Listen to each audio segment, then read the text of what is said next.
चलिए, तो सबसे पहले आज का जो सेशन हमारा है उसकी शुरुआत करते हैं। अब देखिए, सबसे पहली बात, अगर मैं मेंस आंसर राइटिंग की आप लोगों को बात करूंगा, अब बहुत सारे बच्चों ने approximately I think 80 to 85 student जो हैं उन्होंने अपना जो सेक्शनल टेस्ट 1 है उसको सबमिट करवाया है। तो यही कारण है, थोड़ा सा डिले भी हुआ कुछ लोगों की इवेल्युएशन में। लेकिन एक चीज हमेशा ध्यान रखिए कि जो शुरुआत है, यानी कि जो हमारा पिछला भी एक्सपीरियंस है, जब 2-3 साल से हम लोग मेंस की टेस्ट सीरीज चला रहे हैं, तो वहां पे हम लोगों ने एक चीज जो है वो नोटिस की है कि स्टार्टिंग में आप लोगों का जो एंथुसियाज्म है वो बहुत ज्यादा रहता है। यानी कि मेजोरिटी ऑफ स्टूडेंट स्टार्टिंग में जो है वो अपने आंसर्स लिखते हैं। अभी भी जितना नंबर है उसके मुकाबले तो बहुत कम बच्चों ने पेपर लिखा है, लेकिन फिर भी स्टार्टिंग में सारे के सारे लोग मोटिवेटेड रहते हैं। वो एक पेपर लिखते हैं, 2 लिखते हैं, 3 लिखते हैं, या वो उन पेपर्स को अटेम्प्ट करते हैं, उन टेस्ट को अटेम्प्ट करते हैं जिनमें उनका अच्छा हाथ होता है। यानी कि जैसे पॉलिटी है, हिस्ट्री है, मेजोरिटी ऑफ स्टूडेंट्स जो है वो इन दोनों टेस्ट को जरूर अटेम्प्ट करते हैं। लेकिन जब इकोनॉमी की बात आती है, ज्योग्राफी की बात आती है, या कुछ मेंस स्पेसिफिक सब्जेक्ट्स की बात आती है, आईआर की बात आती है, गवर्नेंस की बात आती है, तो वहां पे हम लोग देखते हैं कि बहुत सारे स्टूडेंट जो है वो पेपर अटेम्प्ट करना कम कर देते हैं। एक चीज हमेशा ध्यान रखना, आपकी जो असेसमेंट है वो इस चीज के ऊपर नहीं है कि आपको कितना आता है। क्लियर? आपकी जो असेसमेंट है वो इस चीज के ऊपर है कि जो आपको आता है आप उसको रियल टाइम सिचुएशन में कैसे अप्लाई कर पाते हो सकता है कि कोई सब्जेक्ट आपका बहुत अच्छा हो, लेकिन फाइनल में जब नंबर आपके आपको मिले तो उसमें थोड़े कम रहे। जैसे जीएस 2 में हम लोग एक ट्रेंड देख रहे हैं। जीएस 2 मतलब जिसमें आपका पॉलिटी, गवर्नेंस, आईआर वाला सेक्शन रहता है। नॉर्मली जीएस 2 आसान होता है, बच्चे उसमें काफी कंफर्टेबल होते हैं, लेकिन पिछले 2-3 सालों से जब हम एचएस मेंस की बात करते हैं तो वहां पे बच्चों के नंबर जो है वो बहुत ज्यादा कम आ रहे हैं। इसका कोई ना कोई रीजन है, कोई ना कोई कारण है, क्योंकि जो एक्सपेक्टेशन है आंसर राइटिंग से और जो कंटेंट आप रीड करते हो, जिस तरीके से आप लिखते हो, उसमें बहुत ज्यादा डिफरेंस है। तो जब तक आप आंसर नहीं लिखोगे, पहली बात, तब तक आपको ये पता ही नहीं चलेगा कि एक स्पेसिफिक टाइम पीरियड में इतने ज्यादा क्वेश्चंस को कैसे सॉल्व किया जाए। क्योंकि जब हम प्रीलिम्स एग्जामिनेशन की बात करते हैं तो प्रीलिम्स में हमने 50%, 55%, 60%, 65% के आसपास एक्यूरेसी के साथ क्वेश्चंस को करना होता है। यानी कि हमारे पास वहां पे गुंजाइश रहती है कि हम 30-35 क्वेश्चन ना करें, तब भी हम लोग मेंस के लिए क्वालिफाई कर सकते हैं। लेकिन मेंस एग्जामिनेशन का जो नेचर है वो काफी डिफरेंट है। यहाँ पे अभी क्योंकि सेक्शनल टेस्ट चल रहे हैं, यही कारण है 16 क्वेश्चन है। जैसे आपके फुल मॉक शुरू होंगे तो वहां पे जो है वो आपके 28 क्वेश्चन रहेंगे, जो अभी तक पिछले 4 सालों में एचएस मेंस के अंदर हम लोगों को देखने को मिले हैं। तो सबसे बड़ी बात है कि उन 28 क्वेश्चन को पहली बात कंप्लीट करना, अगर आपको सारे आते भी हैं, उनको कंप्लीट करना एक बहुत बड़ा चैलेंज है। दूसरी बात यह है कि अगर वहां पे आप 2 या 3 या 4 सवाल छोड़ दोगे, और वो स्पेशली 20 मार्कर या 8 मार्कर्स होंगे, तो फाइनली आपको या फाइनल मेरिट में आप लोगों को थोड़ा सा नुकसान सहना पड़ सकता है। तो मेंस में जो हमारी कवरेज है, जो हमारी आर्ट ऑफ आंसर राइटिंग है, वो बहुत स्ट्रांग होनी चाहिए, बहुत सॉलिड होनी चाहिए, कि एटलीस्ट जिन क्वेश्चंस को हम अटेम्प्ट करें उनमें हम मैक्सिमम मार्क्स जो है वो फेच कर सके। क्लियर? तो कुछ चीजें जो डिस्कशन है उसको बाद में लेने का एक लॉजिक है। इसका लॉजिक ये है कि मैं चाहता था कि सबसे पहले मैं आप सबके टेस्ट जो है वो इवेल्युएट कर लूं, उसके बाद कॉम्प्रिहेंसिव फीडबैक दूं। क्योंकि हर एक क्वेश्चन में मेजोरिटी ऑफ क्वेश्चंस ऐसे हैं जो ऑलमोस्ट हर स्टूडेंट ने अच्छे तरीके से जो है उनको एड्रेस किया है। लेकिन कुछ ऐसे क्वेश्चंस हैं जहां पे आई थिंक 1 या 2 ही बच्चे ऐसे थे जिन्होंने उन स्पेसिफिक क्वेश्चंस को बहुत अच्छे तरीके से जो है वो अप्रोच किया है और अटेम्प्ट किया है। इसके साथ साथ एक और अनाउंसमेंट है जो मैं आप सब लोगों के साथ करना चाहूंगा। वो अनाउंसमेंट ये है कि जो मॉडल आंसर्स हैं, जो फाइल पहले टेस्ट के 2 या 3 के दिन के बाद अपलोड की गई थी, उसको आज फिर चेंज किया गया है। उसमें कुछ और चेंजेस, सब्सटेंशियल चेंजेस जो है वो इंड्यूस किए गए हैं। क्लियर? तो आप उस फाइल को, जो नई फाइल है, अपडेटेड फाइल है, उसको डाउनलोड करिएगा, तो वहां पे आपको थोड़ा सा और जो रेंज है क्वेश्चन की, आंसर की, उसको थोड़ा और ब्रॉड किया गया है। क्योंकि हमारा लेयर्स रहती हैं कि क्वेश्चंस बनते हैं, फिर वो एक टीचर के पास जाते हैं, फिर वो दूसरे के पास जाते हैं, तो फिर जब मेरे पास आए तो मैंने जो है उनमें कुछ चेंजेस किए हैं। तो आप उन जो अपडेटेड क्वेश्चंस है, आंसर्स हैं, उनको भी एक बार फिर से देख सकते हो। आपको थोड़ी और बेटर इंसाइट लगेगी। क्लियर? और उसमें जो फीडबैक है, कि जिस तरह का फीडबैक आप लोगों को दिया गया है आपके टेस्ट के ऊपर, चाहे वो आपका टेक्स्ट फीडबैक है या आपका ऑडियो फीडबैक है, तो आप उस फीडबैक को और ज्यादा रिलेट कर पाओगे जब आप उन आंसर्स को देखोगे। तो आज का जो हमारा वीडियो है उसमें 2 तरीके से हम डिवाइड करेंगे। सबसे पहले जो क्वेश्चंस थे उनके बारे में मैं आप लोगों के साथ डिस्कस करूंगा। अब एक चीज ध्यान रखना, मैं पूरा आपको थ्योरी नहीं समझाऊंगा, कंसेप्ट नहीं समझाऊंगा। हाँ, ये जरूर है जहां पे आपने गलतियां की हैं, जहां पे आपको थोड़ा सा थिंकिंग प्रोसेस को ज्यादा सॉलिडली अप्लाई करने की आवश्यकता है। क्योंकि एक चीज हमेशा ध्यान रखिए, जब हम प्रीवियस ईयर पेपर्स की बात करते हैं, चाहे हिस्ट्री की मैं फॉर एग्जांपल बात करूं, तो कुछ क्वेश्चंस तो बहुत आसान आते हैं, मतलब बिल्कुल स्ट्रेट फॉरवर्ड क्वेश्चन है, वो हर बच्चा उनको अटेम्प्ट करता है। लेकिन कुछ क्वेश्चंस ऐसे आते हैं जिनके ऊपर हमें बहुत ज्यादा दिमाग अप्लाई करने की आवश्यकता होती है, अपने जो एनालिटिकल स्किल्स हैं उनको प्रॉपरली वहां पे यूटिलाइज करना पड़ता है, ज्यादा कवरेज ऑफ डायमेंशंस जो है वो रिक्वायर्ड होती है, एक्सपेक्टेड होती है। तो उन वो क्वेश्चंस बेसिकली डिसाइडिंग फैक्टर होते हैं कि आपका जो है वो मेरिट में फाइनली, क्योंकि देखिए यार मेंस सिर्फ कट ऑफ से क्लियर करने के बाद भी कोई फायदा नहीं है कि इंटरव्यू देना अल्टीमेटली, आई थिंक आपका ऑब्जेक्टिव इंटरव्यू देना तो नहीं है, आप सबका ऑब्जेक्टिव तो फाइनली एग्जाम क्लियर करना है। तो बहुत सारे लोग ऐसे हैं जो 3 4 5 5 6 बार इंटरव्यू दे चुके हैं, लेकिन अनफॉर्चुनेटली वो फाइनल लिस्ट में नाम नहीं आ पाता उनका। तो कभी कभी बड़ी छोटी सी गलती, बड़ी छोटी सी खामी जो है वो आपकी अल्टीमेट सिलेक्शन को रोक देती है। यही कारण है आपको हर एक एस्पेक्ट ऑफ दिस एग्जामिनेशन के ऊपर काम करना है। ये सीरियसली सुन लीजिए, क्योंकि इस बार प्रीलिम्स आई होप आप में से कुछ लोगों ने दिया भी होगा। इस बार जो है वो बहुत सारे ऐसे स्टूडेंट्स थे जिनका जीएस में बहुत अच्छा स्कोर था, 130 135 140। कुछ स्टूडेंट्स तो मतलब बेचारे पिछली बार इंटरव्यू दे के आए, इस बार उनका 135 जीएस में आ रहा है, लेकिन सी सेट को क्वालिफाई नहीं कर पाए क्योंकि सी सेट को उन्होंने सीरियसली नहीं लिया। बहुत सारे स्टूडेंट्स पिछले कुछ सालों में हम लोगों ने देखे हैं जो हिंदी, स्पेशली हिंदी, इंग्लिश तो क्वालिफाई कर लेते हैं, स्पेशली हिंदी को क्वालिफाई नहीं कर पाते। तो फिर चाहे जितने मर्जी नंबर ले लो कोई फायदा नहीं है। तो आसान भाषा में जो हमारा हर एक पहलू होता है हमारे एग्जाम पे, तो जिस तरीके से हर एक पेपर इंपॉर्टेंट है उसी तरीके से हर एक पेपर के अंदर जो पूछा हुआ सवाल है वो भी इंपॉर्टेंट है। ये अलग बात है कि 28 सवाल हैं या सेक्शनल टेस्ट में हमने 16 डाले हैं, तो आप 100% हर एक सवाल के साथ जस्टिस नहीं कर पाओगे। तो यहाँ पे भी आपको लोकेट करना बहुत ज्यादा आवश्यक होता है कि कौन से क्वेश्चन के ऊपर आपका जो फोकस है वो ज्यादा रहेगा। एक या दो बच्चों ने बहुत ब्लाइंड गैस मारे हुए हैं, मतलब जो उनका मन किया उन्होंने आंसर लिखे हुए हैं। तो आपने वहां पे, मैं एक एग्जांपल देता हूं कि एक स्टूडेंट ने एक स्पेसिफिक क्वेश्चन को अटेम्प्ट किया, उसके ऊपर उसने 64 वर्ड्स या जो भी आपके 50 या 60 वर्ड्स लिखे, और उसको पता नहीं था ज्यादा, वो बस ऐसे कैलकुलेशन के साथ कि अच्छा क्विट इंडिया मूवमेंट लिखा हुआ है तो क्विट इंडिया मूवमेंट के बारे में लिख दिया, जो पूछा हुआ है उसको एड्रेस नहीं किया।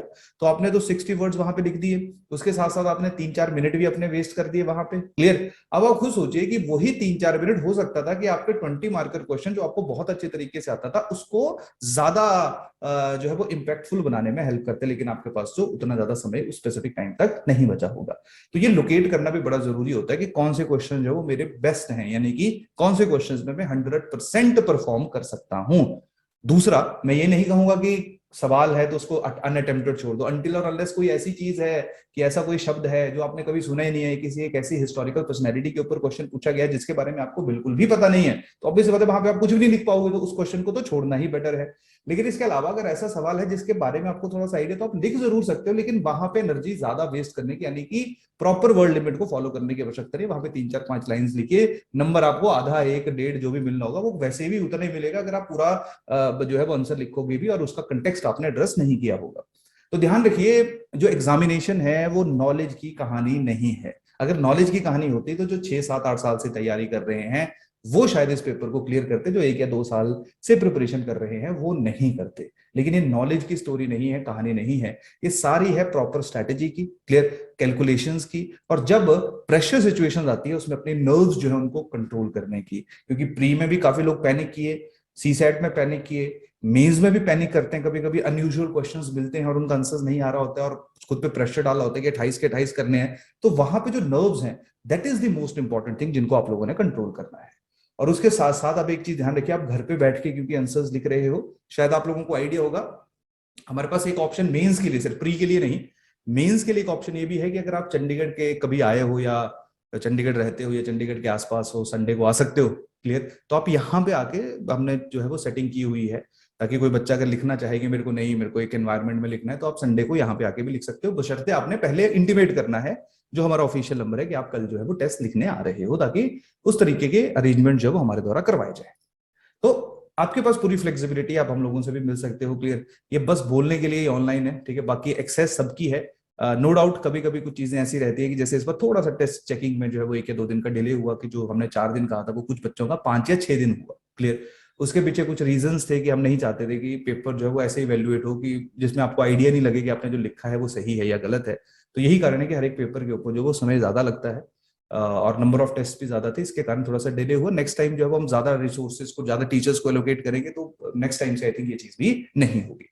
लेकिन आप चीज हमेशा ध्यान रखिए कि जब पेपर की वैल्यूएशन होती है उसमें ये मायने नहीं रखता, अगर आपने सिर्फ अपना पेपर देखा, जब आपकी वैल्यूएटर शीट आई और आपने पेपर देखा और ऑडियो फीडबैक सुना और उसके बाद आपने कुछ नहीं किया, तो इस पेपर को देने का कोई फायदा नहीं है। जब आपके पास मॉडल आंसर्स पहुंच चुके हैं, आज हम डिस्कशन भी कर लेंगे, क्लियर, तो एक थॉट प्रोसेस मेरा भी आप लोगों को पता चल जाएगा, जिस तरीके से आपने सोचा है वो भी पता चल जाएगा। कुछ बच्चे तो ऐसे थे जिन्होंने कुछ आंसर्स मॉडल आंसर से भी बेटर लिखे, क्लियर, तो ये भी एक बहुत पॉजिटिव चीज रहती है। तभी हम लोग कभी भी पुश नहीं करते कि अच्छा ऐसे ही सोचो ऐसे ही लिखो, क्योंकि हो सकता है कि आपका जो दायरा है, हाँ ये जरूर है कि जब आप कोई आपका जो थॉट प्रोसेस होगा वो हम लोग देखेंगे तो हम उसको एक्नॉलेज जरूर करेंगे कि आपने बहुत परफेक्ट आंसर लिखा है। तो कुछ बच्चों को मैंने स्पेशल कुछ क्वेश्चंस में ये रिमार्क्स भी लिखे हुए हैं कि आपने जो है वो इस आंसर को बहुत ही अच्छे तरीके से लिखा है, स्पेशली वो क्वेश्चन जो मेजोरिटी ऑफ स्टूडेंट्स ने प्रॉपरली अटेम्प्ट नहीं किए हैं। तो हर एक स्टूडेंट जो वो डिफरेंट हो सकता है, हिस्ट्री उसका खासियत हो सकता है किसी का पॉलिटी अच्छा हो, किसी का ज्योग्राफी अच्छा हो, लेकिन अल्टीमेटली हमने हर एक सब्जेक्ट के साथ जो वो जस्टिस करना है, तभी हम तीनों के तीनों जनरल स्टडीज के जो सब्जेक्ट है उनमें अच्छा स्कोर कर पाएंगे और अल्टीमेटली जो है वो फाइनल एग्जाम में हमारे लिए सहायक रहेगा, यानी कि इंटरव्यू कॉल के लिए, क्लियर। तो हाँ, तो ये छोटी छोटी चीजें थी जो मैं डिस्कस कर रहा था। तो सबसे इंपॉर्टेंट चीज जो मैं वापस आ रहा हूं, जो मैं कह रहा था, देखिए यार, सेशन में डिस्कशन नो डाउट इंपॉर्टेंट जरूर है, आपके भी कुछ सवाल होंगे, वो भी बहुत इंपॉर्टेंट है, वो भी बहुत रेलिवेंट है, उनको भी हम लोग पिक करेंगे एंड में, सेशन के एंड में। लेकिन जो सबसे इंपॉर्टेंट चीज है वो ये जानना है कि टेस्ट सीरीज होती क्यों है, क्लियर। इसलिए मैं ये स्टार्टिंग की पूरी भूमिका जो है वो आप सब लोगों के साथ डिस्कस कर रहा हूं, क्योंकि सबसे रेलिवेंट सबसे इंपॉर्टेंट पार्ट जो वो यही रहता है कि relevance of test series, clear. तो इंपॉर्टेंस ये है कि जैसे मान लो आपके पास इवेल्युएटेड शीट आई, क्लियर, जैसे ही आपके पास इवेल्युएटेड शीट आई तो आपके पास ऑडियो फीडबैक आया, अब मॉडल आंसर्स आ गए, डिस्कशन आ गई, उसके बाद अपनी शीट को फिर से देखो और हर एक क्वेश्चन को सेल्फ एनालाइज करो कि कौन सा क्वेश्चन जो है वो आपने सोचा कैसा था उस स्पेसिफिक टाइम पे और कैसे सोचना चाहिए था। ये चीज आपको आने वाले टेस्ट में हेल्प करेगी और यही चीज अल्टीमेटली जो वो फाइनल टेस्ट में जब आप बैठोगे तब आपको हेल्प करेगी, क्योंकि एक चीज हमेशा ध्यान रखिए, जब आप टेस्ट 1 लिख रहे हो, टेस्ट 2 लिखोगे, टेस्ट 3 लिखोगे, तो स्टार्टिंग में आपको टाइम लगेगा हर एक क्वेश्चन के ऊपर सोचने के लिए कि कैसे सोचना है। लेकिन जब बार बार आप सोचोगे, बार बार आप थॉट प्रोसेस अप्लाई करोगे, हिस्ट्री के क्वेश्चन पे अप्लाई करोगे, पॉलिटी पे करोगे, ज्योग्राफी पे करोगे, इकोनॉमी पे करोगे, तो आपका जो दिमाग है वो एक तरीके से एक सब्जेक्ट को सोचना शुरू कर देगा। तो इवेंचुअली जब आप 200 300 400 क्वेश्चन लिखने के बाद मेंस में बैठोगे तो आपका माइंड खुद क्लिक करेगा कि अच्छा सवाल है हिस्ट्री का, इसको ऐसे अप्रोच करना है, पॉलिटी को ऐसे करना है, ज्योग्राफी को ऐसे करना है। तो ये जो प्रैक्टिस है, maybe there are chances कि स्पेसिफिक टाइम पे आप टेस्ट को प्रॉपरली जो है वो शायद टाइमली नहीं कंप्लीट कर पा रहे हो, लेकिन आपको घबराने की जरूरत नहीं है, आपको जो थॉट प्रोसेस है उसको बिल्ड करना है और सेकेंडली जो टाइम है उसको भी फॉलो करना है, यानी कि 16 क्वेश्चंस के लिए 2 घंटे दिए गए तो आपने 2 घंटे ही लगाने हैं। इन पेपर्स को ऐसे लिखना है कि आप फाइनल एग्जाम में बैठ के ही लिखे हो। एक चीज हमेशा ध्यान रखना, जो प्रैक्टिस है ना, ये बहुत डिसाइडिंग फैक्टर होता है कि अल्टीमेट जो फाइनल डे होगा उस दिन आप कैसा परफॉर्म करोगे। जैसे प्रैक्टिस करोगे, प्रैक्टिस के अच्छा एक क्वेश्चन लिखा, सो गए, लेट गए, क्लियर, या घूमने चले गए, या किसी से बात कर ली, फोन उठा लिया, ये कर लिया, वो कर लिया, बुक खोल लिया, क्लियर, कोई फायदा नहीं उसका, क्योंकि आपका जो माइंड है वो कभी भी 2 या 3 घंटे के लिए या कंसिस्टेंटली फोकस नहीं कर पाएगा, और अगर आप 3 घंटे कंसिस्टेंटली फोकस नहीं करोगे तो फिर कैसे जो पेपर है 28 क्वेश्चन है उनको अटेम्प्ट करोगे। तो ये जो पूरी टेस्ट सीरीज होती है बेसिकली आपके टेम्परामेंट को भी बिल्ड करती है, आपके अंडरस्टैंडिंग को भी बिल्ड करती है, आपका जो आर्ट ऑफ आंसर राइटिंग है उसको भी इवॉल्व करती है, ये ध्यान रखना, इवॉल्व करती है, क्योंकि ध्यान रखो आंसर राइटिंग कभी भी पहले दिन, दूसरे दिन, तीसरे दिन नहीं आती, ये ग्रेजुअली इंप्रूव करती है। मे बी आप एग्जाम की तैयारी करना छोड़ दो, मे बी आप 2-3 साल प्रिपरेशन करो, मे बी आपकी सिलेक्शन हो जाए, हो सकता है 3-4 साल के बाद किसी आप एक सवाल को देखो और उसको और अच्छे तरीके से जो है वो एड्रेस कर पाओ, जो शायद आप नहीं आज नहीं कर सकते हो। तो ये सारी इवोल्यूशन है, जब हम एक ही स्पेसिफिक चीज के ऊपर बार बार सोचते हैं, बार बार काम करते हैं, तो ग्रोथ बड़ी ग्रेजुअल होती है, यानी कि हमें दिखता नहीं है, विजिबल नहीं होता। लेकिन जब हम अपने आप को कंपेयर करते हैं, यानी कि जो आज का आपका पहला टेस्ट है और जब अगस्त या सितंबर अगले साल जाके आपका जो लास्ट टेस्ट होगा, अगर आप कंसिस्टेंटली लिखोगे अपने आंसर्स तो खुद ब खुद आप उनको कंपेयर करोगे, क्योंकि ये चीज है ना, हम ऑब्जर्व कर सकते हैं, मैं ऑब्जर्व कर सकता हूँ कि अच्छा इसने पहला टेस्ट ऐसे लिखा था और लास्ट टेस्ट ऐसे लिखा है। आप भी अपने पुराने टेस्ट को उठा के ऑब्जर्व कर सकते हो कि आपने पहला कैसे लिखा था और लास्ट कैसे लिखा था। बहुत सारे ऐसे स्टूडेंट्स हैं जिनको हम लोग पिछले 1-1.5-2 साल से देखते हैं कि अच्छा पहली बार उन्होंने ऐसा लिखा, दूसरी बार लिखा, जैसे जैसे उनको फीडबैक आई उस फीडबैक को उन्होंने अपनी आंसर राइटिंग के अंदर डालना शुरू कर दिया, और अब आज ऐसा टाइम आ चुका है, मेजोरिटी ऑफ स्टूडेंट्स इस बार मेंस लिख रहे हैं, क्लियर, आज ऐसा टाइम, इस स्पेसिफिक टाइम पे ऐसा जो है वो सिचुएशन आ चुकी है कि उनके आंसर्स में गलतियां निकालना हमारे लिए मुश्किल हो जाता है कि यार इनमें क्या फीडबैक थे। तो that is the perfection, clear. तो खुद सोचो कि आप उन लोगों के साथ कंपीट करोगे तो अल्टीमेटली आपको भी परफेक्शन की तरफ जो है वो थ्राइव करना है, मूव करना है, तभी अल्टीमेट गोल जो है वो आपका अचीव हो पाएगा, क्लियर। नहीं तो क्योंकि बहुत सारे स्टूडेंट उनके, अगर मैं आपको आपके साथ आंसर शीट्स भी शेयर करूंगा तो आप सरप्राइज हो जाओगे कि यार ये तो हर आंसर परफेक्ट है, क्लियर। और उनमें से बहुत सारे बच्चे यहाँ पे आके लिखते हैं, कि ऐसा नहीं है कि घर पे कंफर्ट जोन में लिख रहे हैं। तो ये बड़ी कहानी है कि आपको अल्टीमेटली पहुंचना कहाँ पे, लेकिन वो एक ग्रेजुअल प्रोसेस होगी। 2 घंटे में जितने क्वेश्चंस होते हैं उतने करिए। प्रॉपरली एक सिस्टम बनाइए कि घर के अंदर लिख रहे हो, कागज पेंसिल जो भी है उसको उठाइए, कुंडी लगाइए दरवाजे पे, क्लियर, नो डिस्टरबेंस किसी तरह का। लाइब्रेरी में लिख रहे हो तो चलो आपको खुद सेल्फ वो करना पड़ेगा, लेकिन घर पे हो, घर पे आई नो काफी चैलेंजेस रहते हैं कि अच्छा खाना बन गया है तो घर वाले लगे होते हैं कि पढ़ते हैं क्या, बाद में पढ़ लेना, चलो लंच कर लो या डिनर कर लो या ब्रेकफास्ट कर लो, क्लियर। तो आपको जो भी पेपर करोगे, प्री का करोगे, मेंस का करोगे, आपको उन पेपर्स को जो है वो बिल्कुल फोकस के साथ, 100% फोकस के साथ करना है, ऐसे कि आप फाइनल एग्जाम में बैठे, तभी आप उस प्रेशर को झेल पाओगे। क्योंकि हम कोशिश करते हैं थोड़े अनएक्सपेक्टेड क्वेश्चंस डालने की, और वहीं से ही आपका फीडबैक जाता है, कि वहीं से हम आइडिया लगाते हैं कि अच्छा किसकी प्रिपरेशन का लेवल कहाँ है। आसान क्वेश्चन कभी भी, या मार्क्स जो आपके आ रहे हैं, या इजी क्वेश्चंस में मार्क्स आ रहे हैं, वो कभी भी असेसमेंट का हमारे लिए क्राइटेरिया नहीं है। हमारे लिए है कि जहां पे थॉट प्रोसेस अप्लाई करना पड़ेगा, क्योंकि हो सकता है कि मुश्किल जो है वो कभी, जो आंसर जो क्वेश्चन की क्रिएशन है वही उसको मुश्किल या आसान बनाती है, क्लियर, वही उसको मुश्किल या आसान बनाती है, और आप कैसे उसको टैकल करते हैं ये बेसिकली डिसाइड करता है कि आपकी जो प्रिपरेशन है वो किस तरीके की है। तो कुछ क्वेश्चंस पे ही आपकी वैल्यूएशन होती है, मतलब जो सीधे क्वेश्चन है, 40 नंबर आ गए, 45 आ गए हैं, तो खुश होने की जरूरत नहीं है, ठीक है। 40 या 45 अगर आसान क्वेश्चंस के बजाय मुश्किल क्वेश्चंस में आए हैं तो आप खुश हो सकते हो, लेकिन अगर अभी वो आपको पता नहीं चलेगा, वो हमें आइडिया है कि किस बच्चे का कहाँ कहाँ काम करने की जो आवश्यकता है। वैसे फीडबैक में भी मैंने चीजों को मेंशन किया हुआ। तो हर एक स्टूडेंट को अपनी कमियों को अंडरस्टैंड करना है, एनालाइज करना है, और ये सोचना है कि this is the final exam. ये ऐसा नहीं है कि टेस्ट सीरीज चल रही है।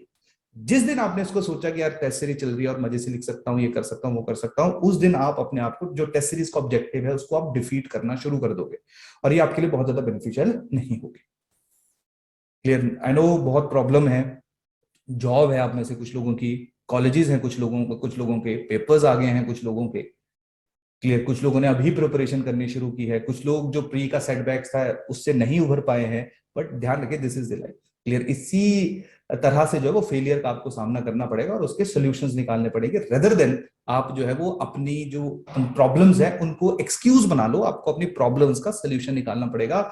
यही एक टेम्परामेंट, यही एक एटीट्यूड जो है वो एक फ्यूचर ब्यूरोक्रेट से एक्सपेक्ट किया जाता है, क्लियर। तो आपको भी अपना जो टेम्परामेंट है वो उसी तरीके से बिल्ड करना है, घबराना नहीं है, परेशान नहीं होना है, स्क्रूटनी से डरना नहीं है, ठीक है। अगर किसी ने कुछ कह भी दिया, मान लो मैंने ही कुछ कह दिया कि क्या लिखा हुआ है, क्यों लिखा हुआ है, तो वहां पे घबराना नहीं है। किसी भी तरह के फीडबैक को, पॉजिटिव है नेगेटिव है, उसको आपने एटलीस्ट पॉजिटिवली लेना है, क्योंकि फ्यूचर में जिस तरह का काम आपका होने वाला है वहां पे आपको इस तरह के चैलेंजेस का सामना करना पड़ेगा, क्लियर। तो आई होप ये छोटी छोटी चीजें हैं, ये आप लोगों को समझ आ रही होंगी, क्योंकि ये सबसे इंपॉर्टेंट हिस्सा है, रेदर देन क्वेश्चन डिस्कशन है, मॉडल आंसर्स आप सब लोगों के पास पड़े हैं। आप में से बहुत सारे ऐसे बच्चे हैं जिन्होंने मैक्सिमम क्वेश्चंस को अच्छे तरीके से अटेम्प्ट किया है, लेकिन फिर भी जो पूरा फोकस है, वो ध्यान रखना, वो आपका नहीं हिलना चाहिए। आप किसी भी टेस्ट को सीरियसली, या जो सॉरी किसी भी टेस्ट को नॉन सीरियसली नहीं लोगे, या किसी भी टेस्ट को ऐसे नहीं लोगे कि यार ये तो मेरे को आता है, या किसी भी टेस्ट को ऐसे नहीं लोगे कि यार ये मेरे को नहीं आता है तो मैं इसको अटेम्प्ट नहीं करूंगा, क्लियर। तो आपने इन छोटी छोटी चीजें जो है इनके ऊपर बहुत ज्यादा फोकस करना है, क्योंकि ये बहुत इंपॉर्टेंट चीज है।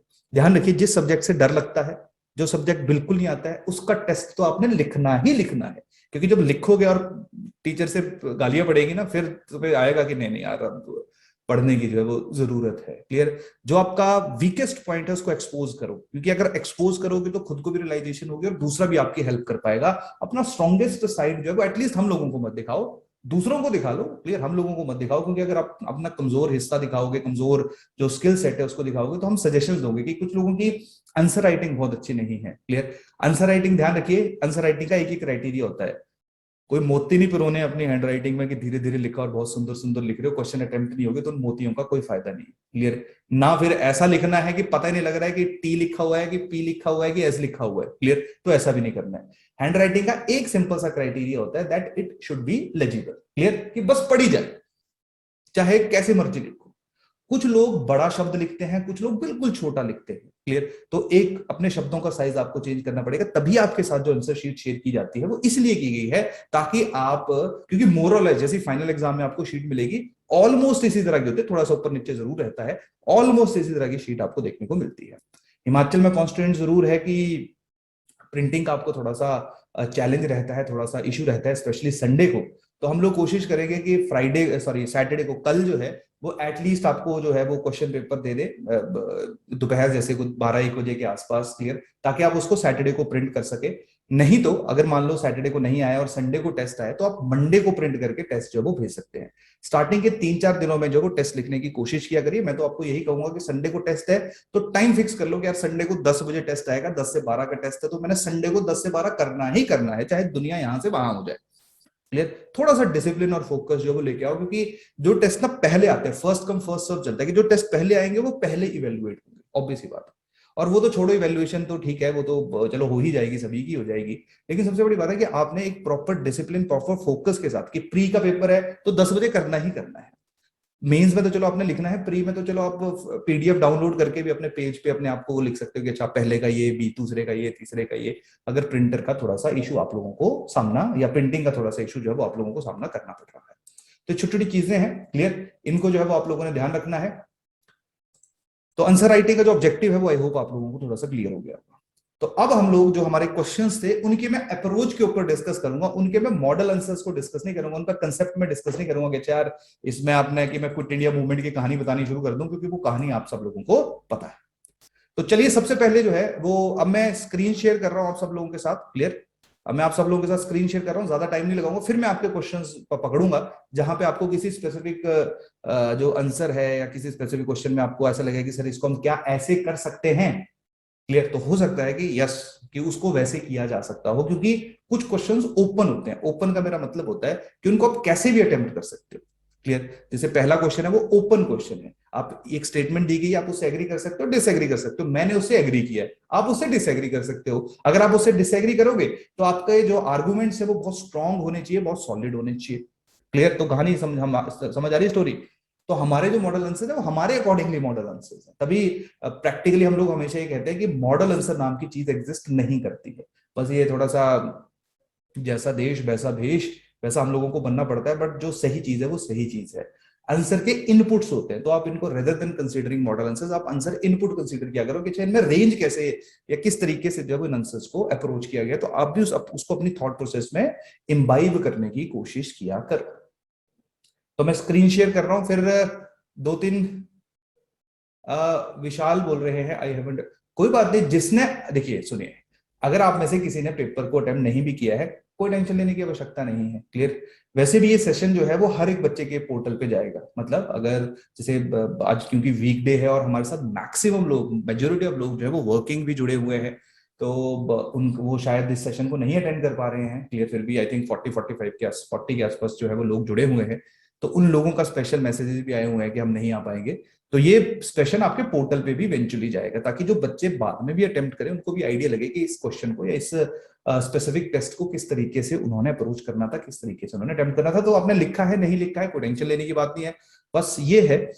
अगेन ध्यान रखिए, इसमें इंटेलिजेंस ज्यादा मायने नहीं रखती है, इसमें इसमें कंसिस्टेंसी, हार्डवर्क, डिसिप्लिन, ये बहुत इंपॉर्टेंट है, क्योंकि पेपर का जो प्रक्रिया है वो बहुत लंबी है, क्लियर। खुद सोचो कि अभी प्री दोगे, फिर मेंस दोगे, फिर आगे जाके जो है वो इंटरव्यू दोगे, तो साल तो वैसे ही पेपर की प्रोसेस ही है, फिर उसके पहले प्रिपेयर भी करोगे, और गलती से नहीं हुआ तो 1 साल और एक्सटेंड हो जाएगा। तो ये सारी की सारी जो स्टोरी है वो आप लोग इस चीज को अंडरस्टैंड करने की कोशिश करिए। तो ये पहला हिस्सा था मेरे अकॉर्डिंगली, इसीलिए मैं आया था इस हिस्से को डिस्कस करने के लिए। लेकिन अगेन आप लोगों के लिए मैं थोड़ा सा जो है वो हमारा जो क्वेश्चन पेपर है उसको भी मैं जहां जहां कुछ सीधे सवाल है उनके ऊपर तो नहीं आऊंगा, लेकिन अगेन उनके अप्रोच में थोड़ी सी आप लोगों को बता दूंगा। तो क्वेश्चन को अंडरस्टैंड करने के ऊपर आप फोकस करिए, क्योंकि कंटेंट जैसे जैसे पढ़ोगे, बार बार रिवाइज करोगे, कंटेंट जो है वो आपका अपने आप इंप्रूव होगा, आप और अच्छा लिखोगे, अपने ऊपर ये विश्वास करिए, क्लियर। लेकिन अगर आपने क्वेश्चन को नहीं समझा तो कंटेंट कितना मर्जी अच्छा हो जाए, आप अच्छा लिख नहीं पाओगे और नंबर कभी भी नहीं आएंगे। तो यही कारण है, सबसे पहली चीज होती है कि थोड़ा सा ठहरिए, क्वेश्चन को पढ़िए, समझिए, कहीं साइड में जो रफ पेजेस होते हैं वहां पे लिखिए, फिर अपने आंसर में उनको उतारिए, क्लियर। तो ये छोटी छोटी चीजें हैं जिनको आप लोग ध्यान रखोगे। और उसके साथ साथ अब टाइम आ गया, अब टाइम आ चुका है। आप में 2 तरह के लोग हैं, एक वो है जो हमारे साथ कोर्सेज में जुड़े हुए हैं ना काफी टाइम से, जो हमारे कॉम्प्रिहेंसिव कोर्स थे। दूसरे तरह के लोग वो हैं जो सिर्फ टेस्ट सीरीज में जुड़े हुए हैं, क्लियर। तो जो कॉम्प्रिहेंसिव वाले थे उनको हम बार बार कहते थे जब उनकी आंसर राइटिंग क्लास में करवाई जाती थी कि आप लिखिए, आप शब्दों का टेंशन मत लीजिए। तो अब टाइम आ चुका है शब्दों की टेंशन लेने का, यानी कि जो वर्ड लिमिट है अब आप उसको किसी भी सूरत में एक्सीड नहीं करोगे। मैं आपको यही प्रेफर करूंगा कि आप जो आंसर शीट है उसको डाउनलोड करिए, प्रिंट करिए, उस पर लिखिए। अगर आप नहीं लिख पा रहे हो, वो ज्यादा ही ज्योग्राफिकल कॉन्स्टेंट्स है, क्योंकि हमें पता है हिमाचल में बहुत ज्यादा जो है वो कुछ जगहों पे, और स्पेशली अब सर्दियों में जो है वो ज्यादा प्रॉब्लम हो जाएगी, क्लियर। तो नहीं हो पा रहा है तो आप नॉर्मल A4 शीट के ऊपर भी लिख सकते हो, लेकिन लेकिन आप जो है वो उन स्पेस को, उन शब्दों को कभी भी एक्सीड नहीं करोगे।